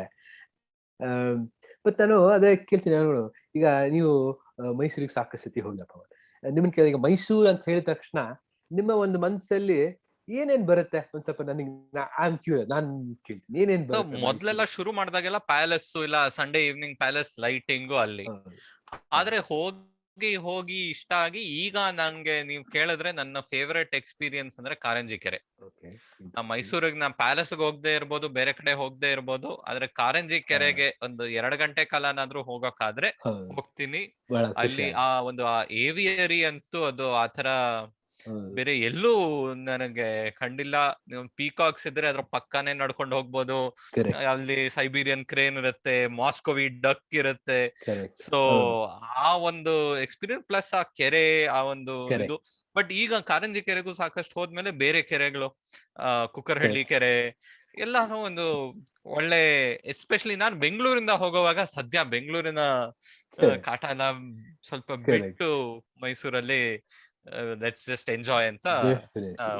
ಬಹಳ ಬ್ಯೂಟಿಫುಲ್ ಆಗಿ ಹೇಳಿದ್ರಿ. Especially on one angle all the park ಮತ್ತೆ ಲೇಕ್ಸ್, ಹೌದು, ಪ್ಯಾಲೇಸ್. ಮತ್ತೆ ಮೈಸೂರು ನಿಮಗೆ ಬೇರೆ ಏನೇನು ಬರುತ್ತೆ ಮನಸ್ಸಿಗೆ ಮೈಸೂರು ಅಂದ್ರೆ ನಿಮಗೆ? ಒಂದು ಒಳ್ಳೆ ಮೈಸೂರು ಮಸಾಲೆ ದೋಸೆ ಅಂತೂ ಬಂದೇ ಬರುತ್ತೆ ಮನ್ಸಲ್ಲಿ. ಒಂದು ಮೈಸೂರು ಪಾಕ್ ಅಂತೂ ಬಂದೇ ಬರುತ್ತೆ. ಹೋಗಿ ತಗೋಬೇಕು, ತಿನ್ನಲ್ಲ ಅಂದ್ರೇನು ತಗೋಬೇಕು ಬೇರೆ ಯಾರಿಗಾದ್ರು. ಹೌದು, ಡೆಫಿನೆಟ್ಲಿ ಫುಡ್ ಬರುತ್ತೆ. ಹೀಗೆ ನಾವು ಯಾವ್ದಾರ ಒಂದು ಡೆಸ್ಟಿನೇಷನ್ ತಗೊಳ್ಳಿ. ಈಗ ಗೋವಾ ಅಂದ ತಕ್ಷಣ ನಮ್ಮ ಮನಸ್ಸಲ್ಲಿ ಬೀಚ್ ಬರುತ್ತೆ ಅಲ್ವಾ, ಒಳ್ಳೆ ಫೆನಿ ಬರುತ್ತೆ, ಸೀ ಫುಡ್ ಬರುತ್ತೆ. ಈಗ ಅದೇ ತರ ಲಕ್ನೋ ಅಂದ ತಕ್ಷಣ ಸರ್ಟನ್ ಎಮೋಷನ್ಸ್. ಅದೇ ತರ ಪ್ಯಾರಿಸ್ ಅಥವಾ ಲಿಸ್ಬನ್, ಪ್ರತಿಯೊಂದು ಊರಲ್ಲೂ ಸರ್ಟನ್ ಇಮೋಷನ್ಸ್ ದಟ್ ಆರ್ ಇವೋಕ್ಡ್ ಅಲ್ವಾ. ಅದೇ ತರ ಮೈಸೂರಲ್ಲಿ ರಾಯಲ್ಟಿ ಅನ್ನೋ ಒಂದು ಇಮೋಷನ್ ಬಹಳ ಒಂದು ಸ್ಟ್ರಾಂಗ್ ಆಗಿ ಕಮ್ಸ್. ಅದೇ ತರ ನೀವ್ ಹೇಳ್ದಂಗೆ ಲಾಟ್ ಆಫ್ ನ್ಯಾಚುರಲ್ ಬ್ಯೂಟೀಸ್, ಈಗ ಕೆರೆಗಳು, ಪಾರ್ಕ್ಸ್, ಬ್ಯೂಟಿಫುಲ್. ಹೇಳ್ದಂಗೆ ಒಂದು ಕುಕ್ಕರಳ್ಳಿ ಕಾರಂಜಿ ನಡುವೆ ಬ್ಯೂಟಿಫುಲ್. ಅದೇ ತರ ಫುಡ್, ಮೈಸೂರ್ ಪಾಕ್, ಮೈಸೂರ್ ಮಸಾಲೆ ದೋಸೆ ಆಗಿರ್ಬೋದು, ವೆರಿ ಸ್ಟ್ರಾಂಗ್. ಅದೇ ತರ recently Mysuru Ashtanga yoga is a brand in ಇಟ್ ಸೆಲ್ಫ್. ಅದು ಬಹಳ ಜನ ಬರ್ತಾರೆ. ಅದೇ ತರ ಮೈಸೂರಲ್ಲಿ arts and crafts, inlay artist ಆಗಿರ್ಬೋದು, ಮೈಸೂರು ಸ್ವಲ್ಪ that's another very strong association with artists. Mysuru silk ಆಗಿರ್ಬೋದು, ಮೈಸೂರು ಸೋಪ್ ಆಗಿರ್ಬೋದು, ಯು ಹ್ಯಾವ್ ಅಲ್ಲಿ ಫ್ಯಾಕ್ಟರೀಸ್ ಇದೆ. ಆ ತರ ನೋಡಿ ಆಯುರ್ವೇದ ಅದೆಲ್ಲಾನು ಶುರು ಆಗಿದೆ ಅಲ್ವಾ, in a very big way. yes yoga and ayurveda have gone hand in hand in terms of wellness ಗೋಸ್ಕರ ಬಹಳ ಜನ ಬರ್ತಾರೆ. ಅದ್ರ ಜೊತೆ ಆಫ್ ಕೋರ್ಸ್ ಈಗ ನ್ಯಾಚುರಲ್ ಬ್ಯೂಟಿ ಇದೆ ನೋಡಿ. ನಿಮಗೊಂದು ಚಾಮುಂಡಿ ಬೆಟ್ಟ ಇದೆ, ಬೆಳಿಗ್ಗೆ ಬೆಟ್ಟಕ್ಕೆ ಹೋಗ್ಬೇಕು ಅಂದ್ರೆ. ಅದೇ ತರ ಕಾವೇರಿ ನದಿ ಶ್ರೀರಂಗಪಟ್ಟಣದಿಂದ ಬರುತ್ತೆ, KRS ಡ್ಯಾಮ್ ಇರ್ಬೋದು, ಶ್ರೀರಂಗಪಟ್ಟಣ. ಬಹಳನೇ ಬ್ಯೂಟಿಫುಲ್ ಹಿಸ್ಟಾರಿಕಲ್ ಮಾನ್ಯುಮೆಂಟ್ಸ್ ಇದೆ. ಸೊ ಇದೇ ಈ ತರ ಒಂದು ಟ್ಯಾಂಜೆಂಟ್ಸ್ ಹಾಕೊಂತ ಹೋದ್ರೆ at least 7-8 strong tangents coming out of Mysuru ಅಲ್ಲ. 7-8 ಸ್ಟ್ರಾಂಗ್ ಟ್ಯಾಂಜೆಂಟ್ಸ್ ಜಸ್ಟ್ ರಾಯಲ್ಟಿ ಮೇಲೆ. You can spend an entire day ಬರೀ ಫುಡ್ ಮೇಲೆ ಅಲ್ಲ. ಮೈಸೂರು ಪಾಕ್ ಹೇಗ್ ಬಂತು, ಮೈಸೂರು ಮಸಾಲೆ ದೋಸೆ, ಚುರುಮುರಿ ಹೇಗ್ ಬಂತು, ಅದೇ ಮೈಸೂರು ರಸಂ ಅಂತ, Mysuru bonda, it's whole culinary experience ಅಂತ. ಅದೇ ತರ ಆರ್ಟಿಸ್ಟ್ ಗಳ ಜೊತೆ ನಾವು we do an artist trade. ನೀವೊಂದು ಇನ್ಲೇ ಆರ್ಟಿಸ್ಟ್. ಇನ್ಫ್ಯಾಕ್ಟ್ ಮೈಸೂರಲ್ಲಿ it's the world's largest inlay art cluster. 5,000 artisans. ಅದು ಬಿಟ್ರೆ ನೆಕ್ಸ್ಟ್ ಅದು ಇಟ್ಲಿಯಲ್ಲಿ ಅದೊಂದು ಸಣ್ಣ ಹಳ್ಳಿ ಬರುತ್ತೆ, 200 ಆರ್ಟಿಸನ್. ಅದೊಂದು ಹೇಗೆ ಹೌ ಡು ದೇ ವರ್ಕ್, ಅವರು ಹೇಗೆ ಕೆಲಸ ಮಾಡ್ತಾರೆ, ಆಲ್ ಆಫ್ ಇಟ್. ಅದ್ರಲ್ಲಿ you have Mysuru style artist, ಅವರು ನಿಮ್ ಮುಂದೆ ಮಾಡಿ ತೋರಿಸ್ತಾರೆ ಯೂಸಿಂಗ್ ಗೋಲ್ಡ್ ಫಾಯಿಲ್ಸ್. ಅದೇ ಒಂದು ಮೈಸೂರು ಸಿಲ್ಕ್ ಸಾರಿ ಹೇಗ್ ಮಾಡ್ಬೋದು, you can go see experience all of it. ಈ ತರ ನೋಡಿದ್ರೆ ಹೇಳಿದ 7-8 ಸ್ಟ್ರಾಂಗ್ ಟ್ಯಾಂಜೆಂಟ್ಸ್. ಯೋಗ ಕೂಡ ಯಾಕೆ ಅಷ್ಟು ಜನ ಬರ್ತಾರೆ ಮೈಸೂರಿಗೆ ಯೋಗ ಕಲೀಲಿಕ್ಕೆ? ಅದಕ್ಕೆ ಒಂದು ಇತಿಹಾಸ ಇದೆಯಾ? ಎಲ್ಲಿ ಯೋಗ ಕಲಿಸ್ತಾ ಇದ್ರು? ಪಟ್ಟಾಭಿ ಜೋಶ್ ಅಂದ್ರೆ ಯಾರು? BK ಸಾಯಂಗಾರ್ ಅಂದ್ರೆ ಯಾರು? ಅವ್ರು ಹೇಗೆ ಒಂದು ಹೆಸರು ತಗೊಂಡ್ರು? ಈಗ ನೋಡಿದ್ರೆ right from Madonna, Gwyneth Paltrow, Sting, the who's who of the world, they come to Mysuru to learn yoga ಅಲ್ವಾ. ನಮಗೆ ಗೊತ್ತೇ ಆಗಲ್ಲ. ಜೋಕ್ ಇತ್ತು, ನೀನ್ ಯೋಗ ಮಾಡ್ತೀಯಾ ಇಲ್ವಾ ಅನ್ನೋ ಪ್ರಶ್ನೆ ಅಲ್ಲ, ಅಯ್ಯಂಗಾರ ಅಷ್ಟಾಂಗಾನ. That is the joke. ನಾನ್ ಯಾವ್ದೋ ಒಂದ್ಸತಿ ಯೋಗ ಕ್ಲಾಸ್ ಹೋದಾಗ ನಾವು ಒಬ್ನೇ ಇಂಡಿಯನ್ ಅಲ್ಲಿ ಇದ್ದಿದ್ದು, ಬಾಕಿ ಎಲ್ಲರೂ ಅಲ್ಲಿನವರು. ಹೇಗೆ ಅಂದ್ರೆ ನಾನು ಈ ವಾಕ್ ಶುರು ಮಾಡಿದಾಗ ನಾನು ಬಹಳ ಜನ ಬರೋರು ಯೋಗ ಕಲೀಲಿಕ್ಕೆ ಮೈಸೂರಿಗೆ ಬರೋರು, ವಾಕ್ಸಿಗೆ ಬರೋರು. ಮತ್ ನನ್ನ ಕೇಳೋರು, ನೀವ್ ಯಾಕೆ, why don't you do yoga ಅಂತ. ಇಲ್ಲಪ್ಪ, ನಾನ್ ಯಾಕೆ ಯೋಗ ಮಾಡ್ಲಿ, ಸ್ಕೂಲಲ್ಲಿ ಆಗ್ಲೇ ಹೇಳ್ಕೊಟ್ಟಿದ್ರೆ, ಐ ಡೋಂಟ್ ಲೈಕ್ ಇಟ್, ಅದು ನನಗೆ ಇಷ್ಟ ಇಲ್ಲ ಅಂತ. ಹಾಗೆ ಸ್ಲೋ ರಿಯಲೈಸ್, ನಾನ್ ಯಾಕೆ ಹೋಗ್ಬಾರ್ದು ಅಂತ. ನಾನು eventually went to Pattabhi Jois ಅಶ್ವಲಾಗ್ ಹೋದೆ. ನಾನು ಐ ವಾಸ್ ಅಮೇಜ್ಡ್, ಗೊತ್ತಾ, ಅಮೇಜ್ಡ್ ಹೇಗೆ there students come from around the world. ಅವರು ಪ್ರೈವೇಟ್ ಜೆಟ್ಸ್ ಅಲ್ಲಿ ಬರ್ತಾರೆ ಯೋಗ ಕಲೀಲಿಕ್ಕೆ. ಅದೇ 6 ತಿಂಗಳು ಅವ್ರು ಇಲ್ಲಿ ಯೋಗ ಹೇಳ್ಕೊಟ್ಟಾದ್ಮೇಲೆ ಅವ್ರು ಹೋಗ್ತಾರೆ ಆಸ್ಟ್ರೇಲಿಯಾ ಅಂತ US ಅಂತ ಎಲ್ಲಾ ಕಡೆ ಅವ್ರು they go in private jets to teach yoga. Yoga it's like the Rolls Royce of yoga. ಅಲ್ಲ, ನಾನು ಎಷ್ಟೊಂದು ಕಡೆ ಟ್ರಾವೆಲ್ ಮಾಡಿದಾಗ ನಾನು ಹೇಳ್ತಾ ಇದ್ದೆ, ನಾನು ಪಟ್ಟಾಭಿ ಶಾಲೆಯಲ್ಲಿ ಓದಿದ್ದು, ಸರಸ್ವತಿ ಅವ್ರ ಜೊತೆ ನಾನು ಕಲ್ತಿದ್ದು ಅಂದ್ರೆ ನಿಜವಾಗ್ಲೂ ದೇ ಆಸ್ಕ್ ಮಿ. ನಾನು ಹೌದು, ನಿಜವಾಗ್ಲೂ ಶಿ ಲೈಕ್ ನಮ್ಮ ಅಜ್ಜಿ ತರ ಅವರು ಅಲ್ಲ, such a lovely lady in Har late 70s. ಅದೇ ಹೇಳಿದ್ರಲ್ಲ, ಹಿತ್ಲು ಗಿಡ ಮದ್ದಲ್ಲ ಅಂತ ಹೇಳ್ತಾರಲ್ಲ, ಹಾಗೆ ವಿ ಡೋಂಟ್ ರಿಯಲೈಸ್ ಅಂತ ಒಂದು ಈಕೋ ಸಿಸ್ಟಮ್ ಇದೆ ಮೈಸೂರಲ್ಲಿ. Regularly you have celebrities.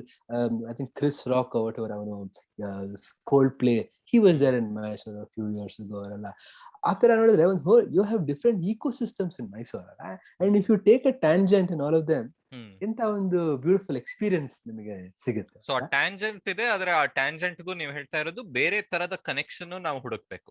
Mysore Pak ಹೋಗಿ ಒಂದು ಖರೀದಿಸಿ ಆಮೇಲೆ ತಿನ್ನೋದು ಒಂದು, ಅದ್ರ ಜೊತೆಗೆ ಅದು ಹೇಗ್ ಮಾಡ್ತಾರೆ, ಯಾರು ಮಾಡ್ತಾರೆ, ಏನ್ ಇತಿಹಾಸ ಇದೆ, ಅದು ಬೇರೆಯವ್ರಿಗೆ ಅವಕಾಶನಾದ್ರೂ ಕೊಡ್ಬೇಕು. ಯಾರಿಗ ಆ ತರ ಹೋಗಿ ಇಂಟ್ರೆಸ್ಟ್ ಇದೆಯೋ ಹೋಗಿ ನೋಡ್ಬೇಕು, ಅವಕಾಶ ಕೊಡ್ಬೇಕು. ಈಗ ನಾವೇನು ಎಸ್ಪೆಷಲಿ ಈ ಬಿಸ್ನೆಸ್ ಸ್ಕೂಲ್ಗಳಲ್ಲಿ ಕಲ್ತೀವಲ್ಲ, ಬ್ರ್ಯಾಂಡ್ ಬಿಲ್ಡಿಂಗ್ ಅಂತ, it is the same thing in travel. ಪ್ರತಿಯೊಂದು ಡೆಸ್ಟಿನೇಷನ್ ಇಸ್ ಅ ಬ್ರ್ಯಾಂಡ್. ಆ ಬ್ರ್ಯಾಂಡ್ ಬಿಲ್ಡಿಂಗ್ ಅಲ್ಲಿ ಎರಡು ಸ್ಟೋರೀಸ್ ಅಲ್ಲ. ಈಗ ಮೈಸೂರ್ ಪಾಕ್ ಹೇಗ್ ಬಂತು, ಯೋಗ ಈಗ ಹೇಗೆ ಇಲ್ಲಿ ಶುರುವಾಯ್ತು, ಅಥವಾ ದಿಸ್ ಸ್ಟೋರಿ. ಎಲ್ಲಾ ಕಡೆನೂ ಒಂದು ಸ್ಟೋರಿ ಇರುತ್ತೆ. ಈಗ ನೀವು ಯುರೋಪ್ ಯಾವ್ದೋ ಒಂದು ಸಣ್ಣ ಊರಿಗೆ ಹೋಗ್ತೀರಾ, ನೀವು ಪೋರ್ತೋಗ್ ಹೋಗ್ತೀರಾ, ಅಲ್ಲಿ there is a story of that city.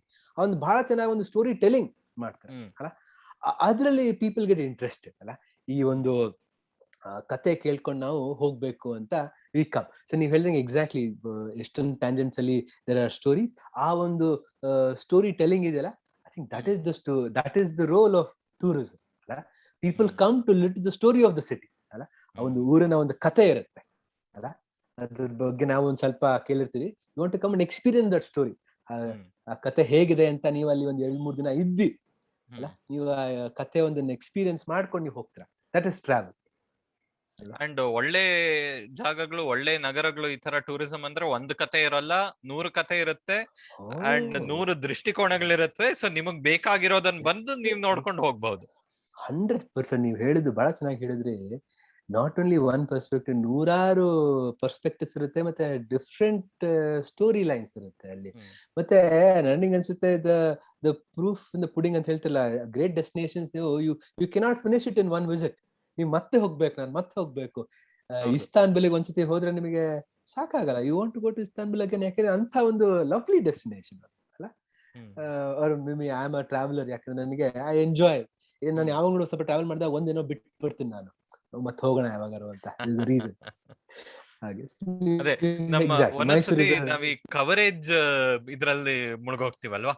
ನಾವ್ ಈ ಪಾಯಿಂಟ್ ಆ ಪಾಯಿಂಟ್ ಎಲ್ಲ ಹೋಗಿ ಕವರ್ ಮಾಡ್ಬಿಡ್ಬೇಕು. ಇಲ್ಲ, ಹೋಗಿ ಮಜಾ ಮಾಡಿ, ಎಂಜಾಯ್ ಮಾಡಿ, ಕವರೇಜ್ ಆಮೇಲೆ ಅದು ಎಕ್ಸಾಕ್ಟ್ಲಿ. ನಾವು ಇಟ್ ಇಸ್ ನಮಗೆ ಇದಕ್ಕೊಂದು ಶಬ್ದನೇ ಇದೆ, ಟ್ರೋಫಿ ಹಂಟಿಂಗ್ ಅಂತೀವಿ ನಾವು.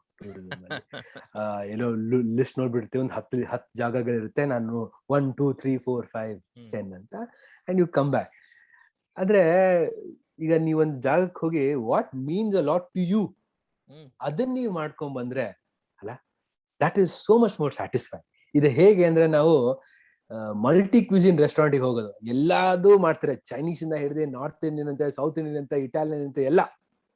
ನೀವು ಮಲಯಾಳಿಗೆ ಹೋದ್ರೆ ಬರೀ ದೋಸೆ ಸಿಗುತ್ತೆ, but you are happy with dosa ಅಲ್ಲ. So it's a different approach. This is not a right or a wrong approach, it's a different approach to travel. ಈಗ ಬಹಳ ಜನ ಗೋಯಿಂಗ್ ವಿತ್ ಸೆಕೆಂಡ್ ಅಪ್ರೋಚ್ ಅಲ್ಲ.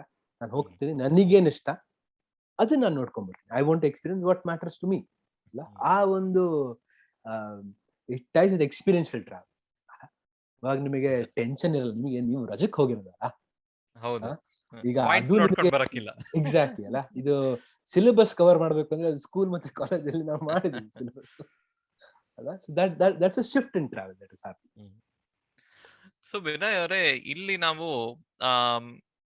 ನಮ್ಮ ಮೈಸೂರ್, ಮೇ ಬಿ ನಮ್ಮ ನಗರ, Mysore city corporation ಮತ್ತೆ ಈಗ ದಸರಾದ ಬಗ್ಗೆನೂ ಮಾತಾಡ್ಲೇಬೇಕು ನಾವು. ಸೊ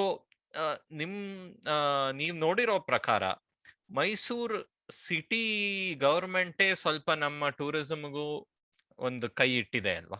ಇವಾಗ ನಾವು ಬೆಂಗಳೂರಿನ ಸಿಟಿ ಗವರ್ಮೆಂಟ್ ನೋಡಿದ್ರೆ BBMPಗೂ ಟೂರಿಸಂಗೂ ಎಷ್ಟಪ್ಪ ಕನೆಕ್ಷನ್ ಇದೆ ಅಂದ್ರೆ ಸ್ವಲ್ಪ ವೀಕೆ.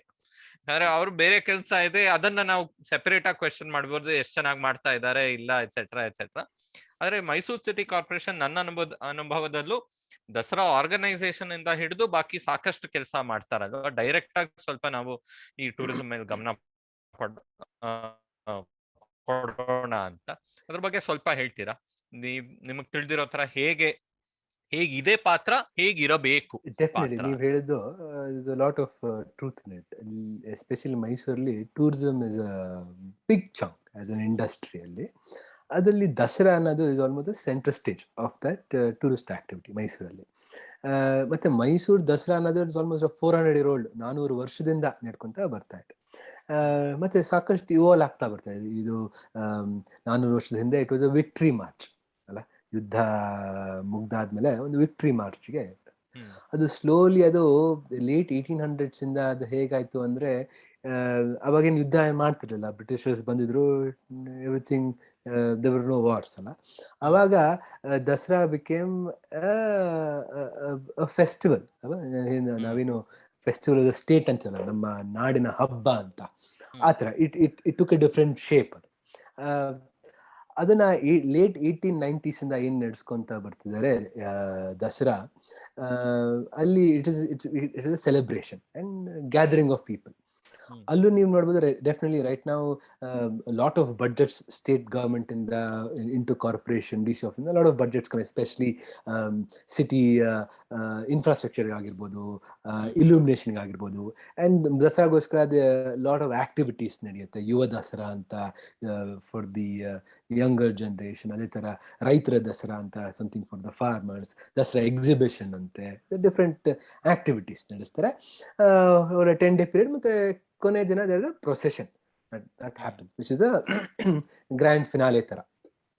ಇದರಲ್ಲಿ ನಾನು, if you to look at Dasara from the role of tourism, ನನಗೆ ಅನ್ಸುತ್ತೆ in the early 1900s it is a fantastic model. ನಾನು ಯಾಕೆ ಫ್ಯಾಂಟಾಸ್ಟಿಕ್ ಮಾಡೆಲ್ ಅಂತ ಹೇಳ್ತೀನಿ ಅಂದ್ರೆ, ನಾನು I was researching Mysuru archives ಅಲ್ಲಿ, in the 1900s Mysuru was a model state, not just in India, around the world. In fact British encyclopaedia ಅಲ್ಲಿ ಹೇಳ್ತಾರೆ 1936 ಅಲ್ಲಿ ಇಡೀ ಒಂದು ಜಗತ್ತಲ್ಲಿ ವಿ ಹ್ಯಾವ್ ಅ ಪ್ರೆಸೆನ್ಸ್ ಅಂತ ಹೇಳ್ತಾರೆ. ಅದ್ರ most progressive and the most prosperous kingdom the Mysuru kingdom ಅಂತ ಅವರೇ ಹೇಳ್ಕೊಂತಾರೆ ಬ್ರಿಟಿಷ್ ಎನ್ಸೈಕ್ಲೋಪೀಡಿಯಾ ಅಲ್ಲಿ.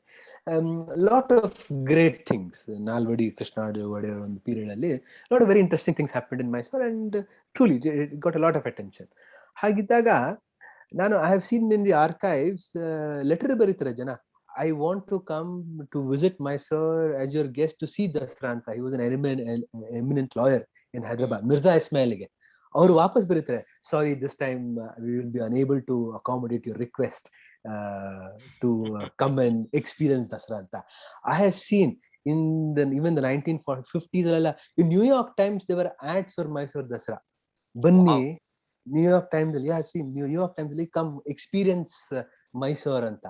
And Mysore Dasara was ಎಂತ ಒಂದು ಗ್ರ್ಯಾಂಡ್ ಅಫೇರ್ ಅಂದ್ರೆ, it's also we were one of the most rich kingdom ಅಲ್ವಾ. The Maharaja of Mysuru was the second richest man in the whole world. ಅವರ personal wealth ಇವತ್ತು calculate after the Nizam of Hyderabad, he was the second richest man. So lot of pomp and glory ಇತ್ತು. So ಅವಾಗ Dasara still royal family ಅವರೇನು ನಡೆಸೋರು Dasara. Lot very interesting events ನಡೆಯೋದು. ಒಂದು Dasara ball ಅಂತ ನಡೆಯೋದು. It was like an European ball ಅಲ್ಲ. So you had your European dress ಎಲ್ಲ ಹಾಕೊಂಡ್ ಬರ್ಬೇಕು ನೀವು. ಅದಕ್ಕೆ ನಿಮ್ ಕಾರಿಗೆ ಒಂದು sticker, right from roast duck ಅಂತೆ, ಕಂಪ್ಲೀಟ್ಲಿ ಯುರೋಪಿಯನ್, ರೈಟ್. ಆ ಒಂದು ಯುರೋಪಿಯನ್ ಎಕ್ಸ್ಪೀರಿಯನ್ಸ್, ಅದು ಯುರೋಪಿಯನ್ ಗೆಸ್ಟ್ಗೋಸ್ಕರ. ಅದೇ ತರ they had an Indian ball ಅಲ್ಲ. All the Indian dignitaries coming and experiencing Dasara, and everything had a reason. The reason Dasara exhibition yak shuruvaitu andre, to look at the best practices of farmers and different professions. Ee ಒಂದು kingdom alli it was almost a showcasing of the state ant heltaralla. ಆ ತರ ದಸರಾ ಎಕ್ಸಿಬಿಷನ್ಗೆ ಬರೋರು ಅದನ್ನ ತೋರ್ಸಕ್ಕೆ. ಅದೇ ತರ ಈಗ ಒಂದು procession ಅಲ್ಲಿ ಯುವರ್ ಸಿಂಗ್ ಮೈಸೂರಲ್ಲಿ elephants have played a key role. ಯಾಕಂದ್ರೆ ನಮ್ಮ ಹತ್ರ ಕಬ್ನಿಗೆ ಹೋದ್ರೆ ಇಟ್ಸ್ ಆಲ್ಮೋಸ್ಟ್ ಏಷ್ಯಾದ ಲಾರ್ಜೆಸ್ಟ್ ಎಲಿಫೆಂಟ್ ಕಾರಿಡಾರ್. ಅಲ್ಲಿಂದ ಆನೆಗಳು ತಂದಿ ಆ ಒಂದು ಟ್ರೈನಿಂಗ್ ಅಂತ it's whole tradition attach to it ಅಲ್ಲ. Lot of pomp and glory to it ಹೇಳಿದ್ರೆ. And to come to Mysuru Dasara ಅಂದ್ರೆ it was an matter of absolute pride. ನಾನು ಹೇಳ್ತಿಲ್ಲ, ಇನ್ನೂ ಆರ್ಕೈವ್ಸ್ ಅಲ್ಲಿ you can see what was the visitor passes like. ಅವಾಗ menu ಹೇಗಿತ್ತು ಅವರಿಗೆ, that 5 course or 7 course menu. It's such an elaborate ಮತ್ತೆ ಎಂತ ಒಂದು ಎಕ್ಸ್ಕ್ವಿಸಿಟ್ ಎಕ್ಸ್ಪೀರಿಯನ್ಸ್ ಅಂದ್ರೆ if you close your eyes for a moment ಹೇಳ್ತಾರೆ ಎಕ್ಸಾಟಿಕ್ ಇಂಡಿಯನ್ ಮಹಾರಾಜ ಅಲ್ಲ. It's a palace littered with bulbs, right? One of the largest Rolls Royce collections in the world. Fairy tale ಅಂತ ಹೇಳ್ತಾರಲ್ಲ ಹಾಗಿತ್ತು. And that was the truth. So ಅದನ್ನೇ market ಮಾಡ್ತಾ ಇದ್ರು. Exactly. ಅದನ್ನ very smartly was also marketed that way.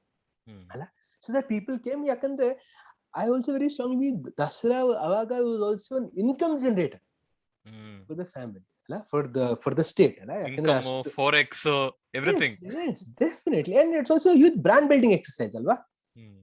So as I can say, the Dasara was used very beautiful, especially in the first half of the 1900s.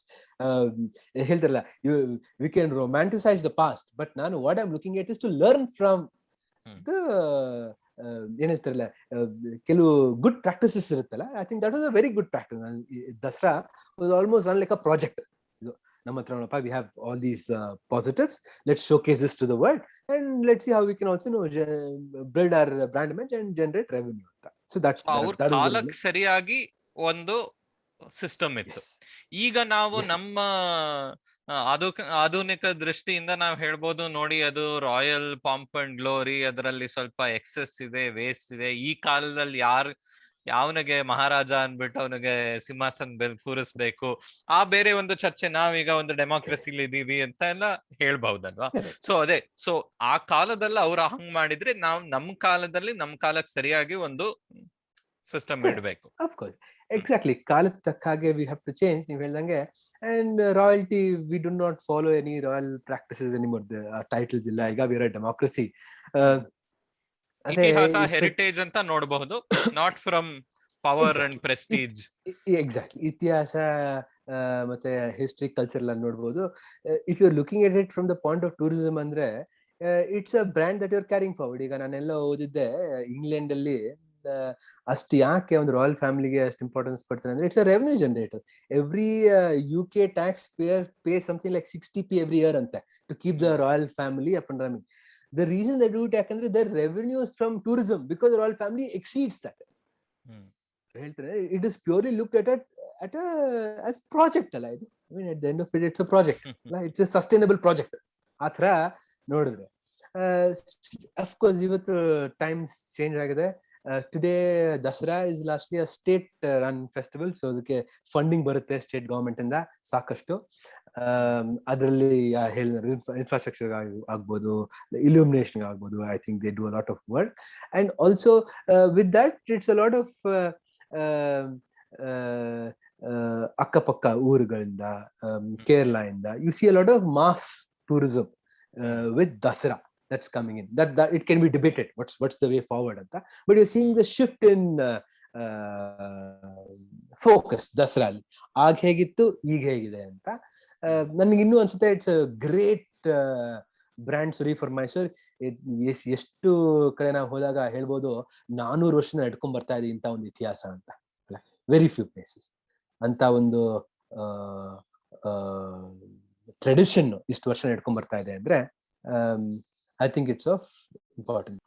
So Vinay ಅವರೇ, ನೀವು ತುಂಬಾ ಚೆನ್ನಾಗಿ ಹೇಳಿದ್ರಿ ದಸರಾ ಬಗ್ಗೆ, ದಸರಾನ ಪಾತ್ರ ಮೈಸೂರಿನ ಟೂರಿಸಂ ಅಲ್ಲಿ, ಸಿಟಿನ ಟೂರಿಸಂ, ಸಿಟಿನ ಐಡೆಂಟಿಟಿಯಲ್ಲಿ ಒಂದು ಅಂದಾಜು ಕೊಡ್ತೀರಾ? ಈಗ ಎಷ್ಟು ಜನ ಬರ್ಬೋದು ಮೈಸೂರಿಗೆ ಈಗ ಟೂರಿಸ್ಟ್, ನ್ಯಾಷನಲ್ ಆಗ್ಲಿ ಇಂಟರ್ನ್ಯಾಷನಲ್ ಆಗ್ಲಿ, ಎಷ್ಟು ಮಟ್ಟಕ್ಕೆ ನಮಗೆ ಗೊತ್ತಾಗಬಹುದು? ಕರೆಕ್ಟ್ ಪವನ್, ನಿಮ್ಮ ಪ್ರಶ್ನೆ ಬಹಳ ಚೆನ್ನಾಗಿದೆ. ಟು ಗೆಟ್ ಎಕ್ಸಾಕ್ಟ್ ಡೇಟಾ ಇದೆಯಲ್ಲ, ಇಟ್ಸ್ ಆಲ್ವೇಸ್ ಚಾಲೆಂಜಿಂಗ್. ಆದ್ರೆ ಮೈಸೂರಲ್ಲಿ all these tourist attractions, palace ಆಗಿರ್ಲಿ, ಝೂ ಆಗಿರ್ಲಿ, KRS ಆಗಿರ್ಲಿ, ಅಲ್ಲಿ ಎಷ್ಟು ಟಿಕೆಟ್ ಸೇಲ್ ಆಗಿದೆ ಅಂತ ದೇ ಕೀಪ್. ಅದು ನೋಡಿದ್ರೆ ಪ್ಯಾಲೇಸ್ ಅಲ್ಲಿ ರಫ್ಲಿ ಅಬೌಟ್ 2.5 million ಅಂದ್ರೆ 25 ಲಕ್ಷ ಜನ ಬರ್ತಾರೆ ಇಂಟು ಮೈಸೂರು ಅಂತ. ಆ ಒಂದು ವರ್ಷದಲ್ಲಿ 25 lakhs ಅಂತ ನೀವು ತಗೊಬಹುದು. That is into Mysore. ಅದೇ ನೀವು ಇಂಟರ್ನ್ಯಾಷನಲ್ ಮತ್ತೆ ಡೊಮೆಸ್ಟಿಕ್ ಟ್ರಾವೆಲರ್ಸ್ ನೋಡಿದ್ರೆ I think this is largely ನಿಮಗೆ ಗುಡ್ ಪೋರ್ಷನ್ ಡೊಮೆಸ್ಟಿಕ್. ಅದೇ ಇಂಡಿಯಾಲ್ ನೋಡಿದ್ರೆ ಆಲ್ಮೋಸ್ಟ್ ಹೇಳಿದ್ರೆ 10 million ಅಂದ್ರೆ 1 ಕೋಟಿ ಜನ ಬರ್ತಾರೆ international travellers.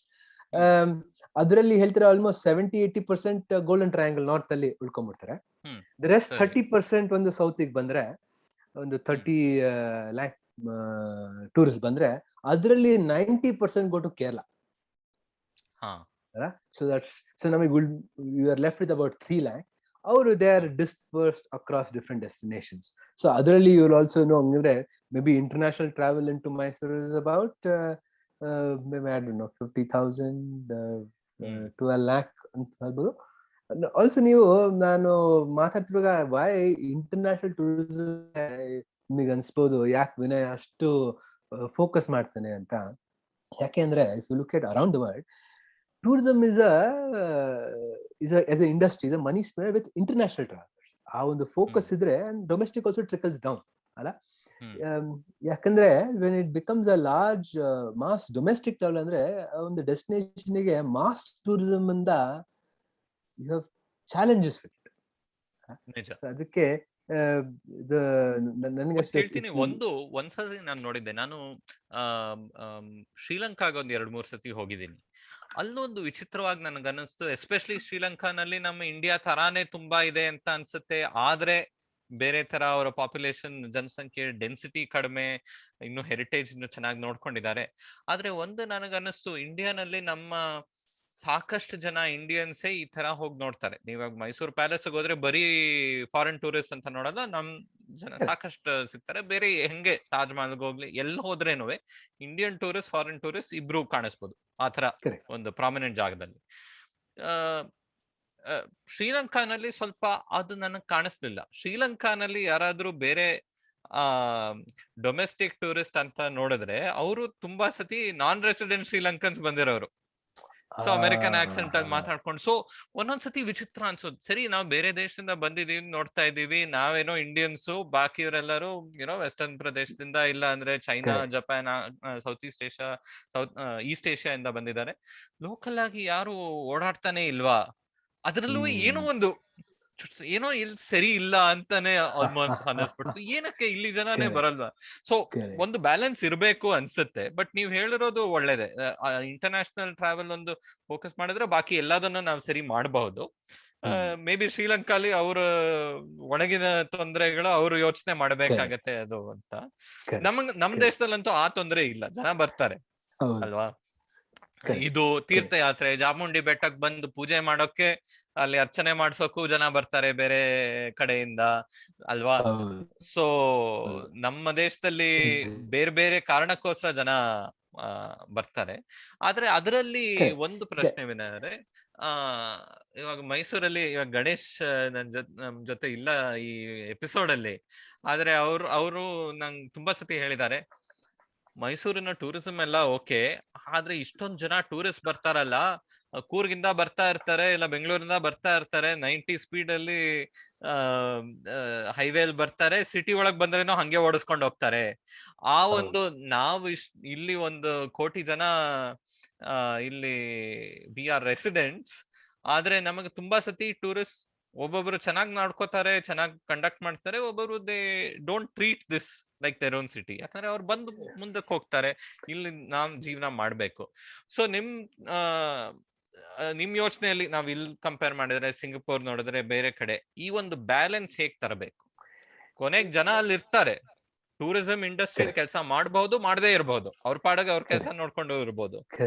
How do we let them live a peaceful life? Correct. ನೀವು ಏನು ಒಂದು ಪಾಯಿಂಟ್ ಹಾಕ್ತಾ ಇದ್ರೆ, it was a very sensitive and a very pertinent point ನೀವು ಹೇಳ್ತಿರೋದು. ಎಕ್ಸಾಕ್ಟ್ಲಿ, ಅಷ್ಟು ಜನ ಬರ್ತಾರೆ, ಆದ್ರೆ ಅಲ್ಲಿ ಲೋಕಲ್ಸ್ ಹೇಗೆ ಅನಿಸ್ತಾ ಇದೆ ಅದ್ರ ಬಗ್ಗೆ ಅಂತ, ಆಸ್ ರೆಸಿಡೆನ್ಸ್ ಆಫ್ ಮೈಸೂರು ಅವ್ರಿಗೆ ಹೇಗೆ ಅನ್ಸುತ್ತೆ?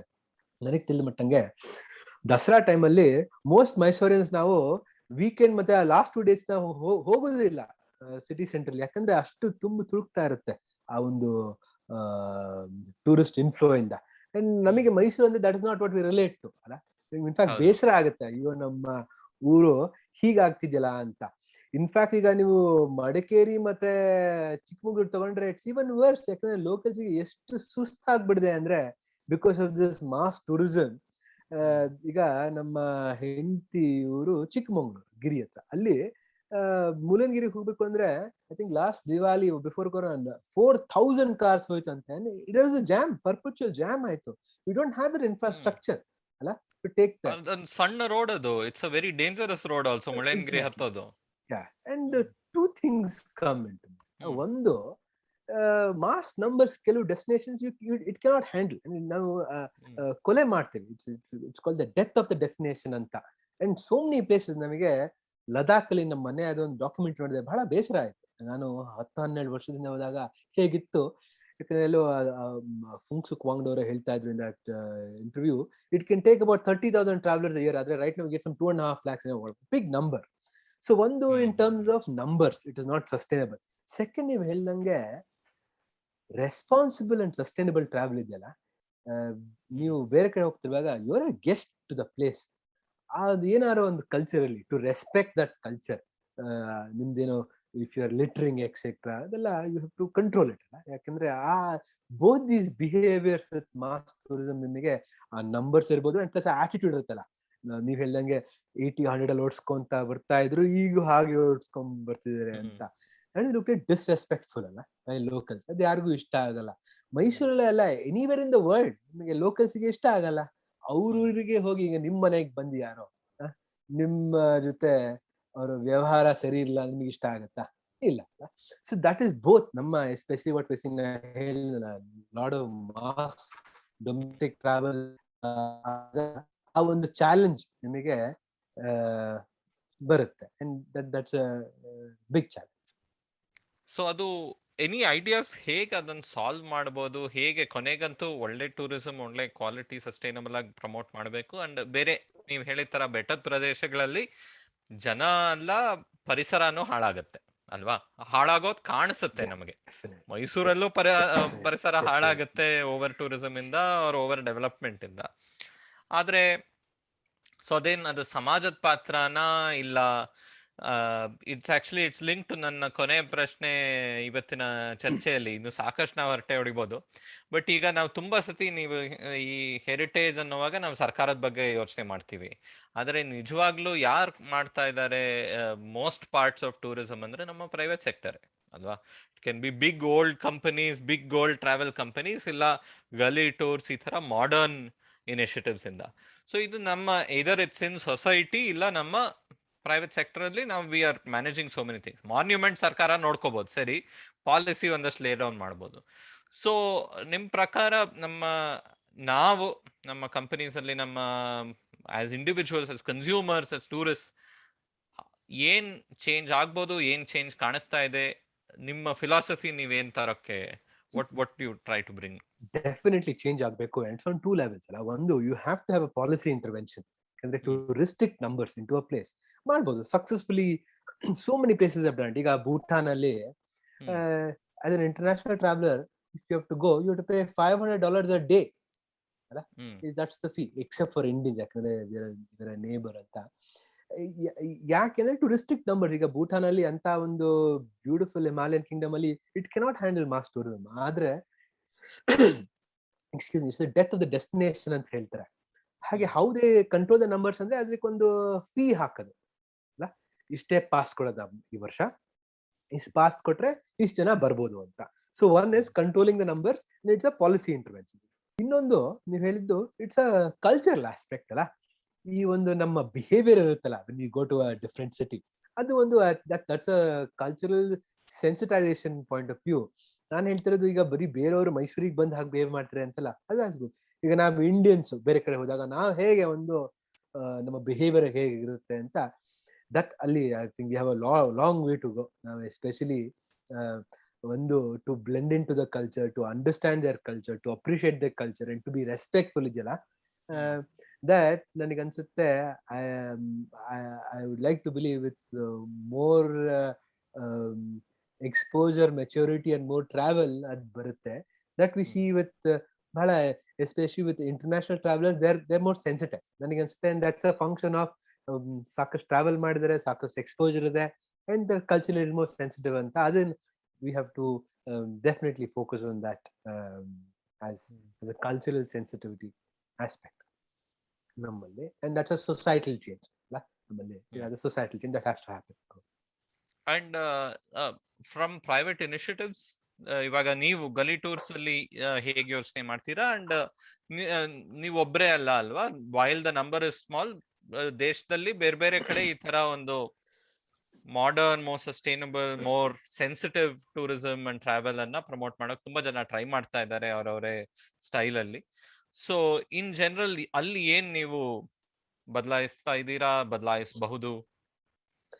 Definitely, Pawan. ನನಗೆ ಅನ್ಸ್ದಂಗೆ tourism is largely a private-led initiative, except for certain areas. ಒಂದು in terms of connectivity to the destination, ನಾವೇನ್ ಹೇಳ್ತೀವಿ, ಈಗ ಕೇರಳನೇ ತಗೊಳ್ಳಿ. I think it's a fantastic example in India ಅಲ್ಲಿ. They've had 4 international airports: Trivandrum, Calicut, Kannur, Kochi ಅಂತ ಅಲ್ಲ. ಅದರಲ್ಲಿ especially one Calicut is a public-private partnership, ಅದು ಕೊಚ್ಚಿನ ಏರ್ಪೋರ್ಟ್. So ಒಂದು you really need infrastructure for tourists to come in. ಅದು that's a state intervention, ಅದಕ್ಕೆ ಬೇಕು. And to set policies in place, ನೀವು ಹೇಳ್ದಂಗೆ to restrict numbers. Let's say ಈಗ western ghat, it's a biodiversity hotspot. ಅಲ್ಲಿ you have to restrict numbers. ಕಬ್ಬನಿ ಆಗಿರ್ಬೋದು, ಅಲ್ಲಿ it's a fantastic nature, you to restrict numbers. Monuments ಆಗಿರ್ಬೋದು, ಅದು it's a policy initiative. So ನನಗೆ two areas. One, infrastructure is clearly a state-owned initiative. ಅದಾದ್ಮೇಲೆ to restrict on numbers, etc. and around policy. That's a policy intervention. ಅದ್ ಬಿಟ್ರೆ everything else is by the private players ಅಲ್ಲ. ಈಗ ನೀವು ಒಳ್ಳೆ accommodation ಆಗಿರ್ಬೋದು, right from 5-star properties to boutique properties to all the way to ನಿಮ್ಮ backpacker hostels ಆಗಿರ್ಬೋದು, they're all private players come in and fix it. ಅದ್ರ ಜೊತೆ ನೀವು ರೆಸ್ಟೋರೆಂಟ್ಸ್ ಆಗಿರ್ಬೋದು, ಆಲ್ ಕಲರಿ, ಇಂಡೆನ್ಷನ್ಸ್, ಅದಕ್ಕೆಲ್ಲ you get private players. In fact things to do ಇರ್ಬೋದು ಅಲ್ಲ. ನಾವೇನು ಮ್ಯೂಸಿಯಂ ವಿಸಿಟ್ ಹೋಗ್ಬೋದು, ಅಥವಾ we are going for some private initiative. ಒಂದು ನೀವು ಹೋಟೆಲ್ಸ್ ಮತ್ತೆ ನೀವು ರೆಸ್ಟೋರೆಂಟ್ ಸ್ಪೇಸ್ ಅಲ್ಲಿ ನೋಡ್ತೀರಾ, ಅದ್ರ ಜೊತೆ also in terms of activities, it could be museum visits ಆಗಿರ್ಬೋದು, ಇನ್ಕ್ಲೂಡಿಂಗ್ ನಾವು what we do Gali tours ಅಲ್ಲಿ, ವಿ ಕ್ರಿಯೇಟ್ ಎಕ್ಸ್ಪೀರಿಯನ್ಸಸ್ ಅಲ್ಲ. ಈ ಒಂದು ಊರಲ್ಲಿ ಏನೇನಿದೆ, ಈಗ ಆಲ್ಟ್ ಇರ್ಬೋದು, ಯೋಗ ಇರ್ಬೋದು, ಅದನ್ನ ನೋಡ್ಕೊಂಡು ನಾವು ಅದ್ರ ಮೇಲೆ we create experience, we create these tours ಅಲ್ಲ, these micro tours and experiences. All this is done by private players ಅಲ್ಲ. And ಇದರಲ್ಲಿ ಡೆಫಿನೆಟ್ಲಿ private players ಬಂದಾಗ there will be a lot of innovation, there's a lot of competition, there's a lot of fairness in terms of price, etc. ಅಲ್ಲ. So ಅದರಲ್ಲಿ I think it's good to have private involvement ಅಲ್ಲಿ, but in terms of infrastructure and in terms of policy, I think a lot of them tourism policy ಅಲ್ಲ. ಯಾಕಂದ್ರೆ tourism as a industry ಬಹಳನೇ effect ಆಗುತ್ತೆ with ಈಗ floods ಆದ್ರೆ, ಈಗ corona virus ಆಯ್ತು, ಅಥವಾ ಈಗ ಡೆಲ್ಲಿ ರೇಪ್ ಕೇಸಿಂದ ನಮ್ಮ ದೇಶಕ್ಕೆ ಎಂತ ಒಂದು ಬ್ಯಾಡ್ ಪ್ರೆಸ್ ಸಿಕ್ತು ಅಂದ್ರೆ ಇಟ್ ರಿಯಲಿ ಹ್ಯಾಂಪರ್ಡ್ ನಂಬರ್ಸ್ ಆ ವರ್ಷ. ಸೊ ಈ ಎಂತ ಒಂದು ಫ್ರೆಜೈಲ್ ಇಂಡಸ್ಟ್ರಿ ಅಂದ್ರೆ, ಬೇರೆ ಒಂದು ಸೆಕ್ಟರ್ ಏನೋ ಒಂದು ನಿಮಗೆ if you hear some noise, tourism numbers effect ಆಗುತ್ತೆ ಅಲ್ವಾ. ಅದೇ ತರ. So my point here is this, of course ನಿಮಗೆ ಸ್ಟೇಟ್ ಇಂಟರ್ವೆನ್ಷನ್ ಇದೆ ಆನ್ ಸರ್ಟನ್ ಆಸ್ಪೆಕ್ಟ್ಸ್, ಮಿಕ್ಕಿದೆಲ್ಲ I think private players will come in and make it a robust ecosystem. And over all ಒಂದು ಜಾಗಕ್ಕೆ ಎಷ್ಟೇ ಒಂದು ಇತಿಹಾಸ ಇರ್ಬೋದು, ಅಟ್ರಾಕ್ಷನ್ ಇರ್ಬೋದು, ಕೊನೆಗೆ it should be safe, it should be comfortable. ಅದೆಲ್ಲ ಇಲ್ಲ. ನೀವು ಹೇಳಿದ ಉದಾಹರಣೆಲೆ ಏನೇ ಕಾರಣಕ್ಕಾದ್ರೂ ಈ ಜಾಗ ಇಲ್ಲಿ ಬಂದ್ರೆ ನಮ್ಮ ಸೇಫ್ಟಿಗೆ ಒಂದು ಪ್ರಶ್ನೆ ಇದೆ ಅಂದ್ರೆ, ನೀವ್ ಬೇರೆ ಏನಾದ್ರೂ ಮಾಡಿರ್ಬೋದು, you are going to lose people ಅಲ್ವಾ. ಅಂಡ್ ನಿಜ, ನಾವ್ ಏನಕ್ಕೆ ಬೇರೆ ಎಲ್ಲೋ ಹೋಗಿ ಭಯ ಪಟ್ಕೊಂಡು ಹೋಗಿ ಹೆಂಗ್ ಮಜಾ ಮಾಡೋದು ಅಲ್ವಾ. ನೀವು ಹೋಗ್ತಿರೋದೇ ಟ್ರಾವೆಲ್ಗೋಸ್ಕರ, ಟು ಹ್ಯಾವ್ ಫನ್ ಅಲ್ವಾ. ನೀವು ಹೇಳ್ದಂಗೆ ಎಕ್ಸಾಕ್ಟ್ಲಿ ಸೇಫ್ಟಿ ಎಕ್ಸ್ಟ್ರೀಮ್ಲಿ ಇಂಪಾರ್ಟೆಂಟ್ ಅಲ್ಲ. ನಾನು ಅದ್ರ ಜೊತೆ I would say safety and sustainability, that destination has be sustainable. ಯಾಕಂದ್ರೆ ಬರೀ ನೀವ್ ನೋಡ್ಕೊಂಡ್ ಬಂದ್ರೆ ಆಗಲ್ಲ. The next generation, the generation after that, ಅದ್ ಹೇಳ್ತಾರೆ travel leave the place better then how you found it ಅಂತ. It's all with responsible travel ಅಲ್ಲ. ಮಾಡ್ಬೋದು of course in your own limited bit, you can do responsible travel. In fact ನೀವು when you say safety important ಅಂತ ಹೇಳಿದಾಗ ನಾವು ಇಂಡಿಯಾಲಿ ನಾವು if you look at international numbers ಸಾಕಷ್ಟು ಜನ ಬ್ಯಾಕ್ ಪ್ಯಾಕರ್ಸ್ ಬರ್ತಾರೆ 18, 20, early 20s, right from Steve Jobs. ಬಹಳ ಜನ they come to India to discover themselves ಅಂತ. ಅವ್ರ ಪಾಪ ದುಡ್ಡಿರಲ್ಲ, ಖರ್ಚು ಮಾಡಲ್ಲ, ರೈಟ್? ಅದು ಡಸಂಟ್ ರಿಯಲಿ ಹೆಲ್ಪ್ ಟೂರಿಸಂ. ಅದು ಬಿಟ್ರೆ international travels it's only the 60+ retire ಆಗಿರುತ್ತೆ, ದುಡ್ಡು ಮಾಡಿರ್ತಾರೆ. then they come no their complete entourage with the private jets ಅಲ್ಲಿ ಬರ್ತಾರೆ, ದುಡ್ಡು ಇರುತ್ತೆ ಖರ್ಚು ಮಾಡೋದಕ್ಕೆ. ಆದ್ರೆ ಇಂಡಿಯಾಲಿ ನೀವು middle from 30s to 50s with family and kids ಅವ್ರನ್ನ ನೋಡ್ತೀರಾ? ಇಲ್ಲ. either in Europe ಅಥವಾ they're going to Thailand, they're going to Southeast Asia. ಯಾಕಂದ್ರೆ ಅವರಿಗೆ safety important, convenience important. also that chunk is a real money spender, ಅಲ್ವಾ? real money spender. and ನನಗೆ ಅನ್ಸುತ್ತೆ that we should attract that segment. ನಮ್ಮ ದೇಶಕ್ಕೆ we need to see more of that segment coming into it. And ಖಂಡಿತ ನಮ್ ಕರ್ನಾಟಕದಲ್ಲಂತೂ ಅದ್ ಮಾಡ್ಬೇಕು ಅಂದ್ರೆ I think Mysore is the centre point all of that. So Vinay ಅವರೇ, ನಮ್ಮ ಥಲೆ ಹರಟೆಗೆ ಈ ಎಪಿಸೋಡ್ ಬಂದಿದ್ದಕ್ಕಂತೂ ತುಂಬಾನೇ ಧನ್ಯವಾದ. ನಾವು ಈ ಟೂರಿಸಂ ಬಗ್ಗೆ ಡೈರೆಕ್ಟ್ ಆಗಿ ಒಂದು ಇಷ್ಟು ಮಟ್ಟಿಗೆ ನಾವೊಂದು ಚರ್ಚೆ ಮಾಡಿರ್ಲಿಲ್ಲ. ಸೊ ಮೊದಲನೇ ಚರ್ಚೆ ಆಗಿದೆ, ಇನ್ನು ಸಾಕಷ್ಟು ಆಗಬೇಕು. ನೀವು ಬರ್ತಾ ಇರಿ. ಧನ್ಯವಾದ. Thank you very much Pavan. Fantastic initiative Thale Harate, ಬಹಳ ಖುಷಿ ಆಯ್ತು. Thank you very much for having. ಧನ್ಯವಾದ. IVM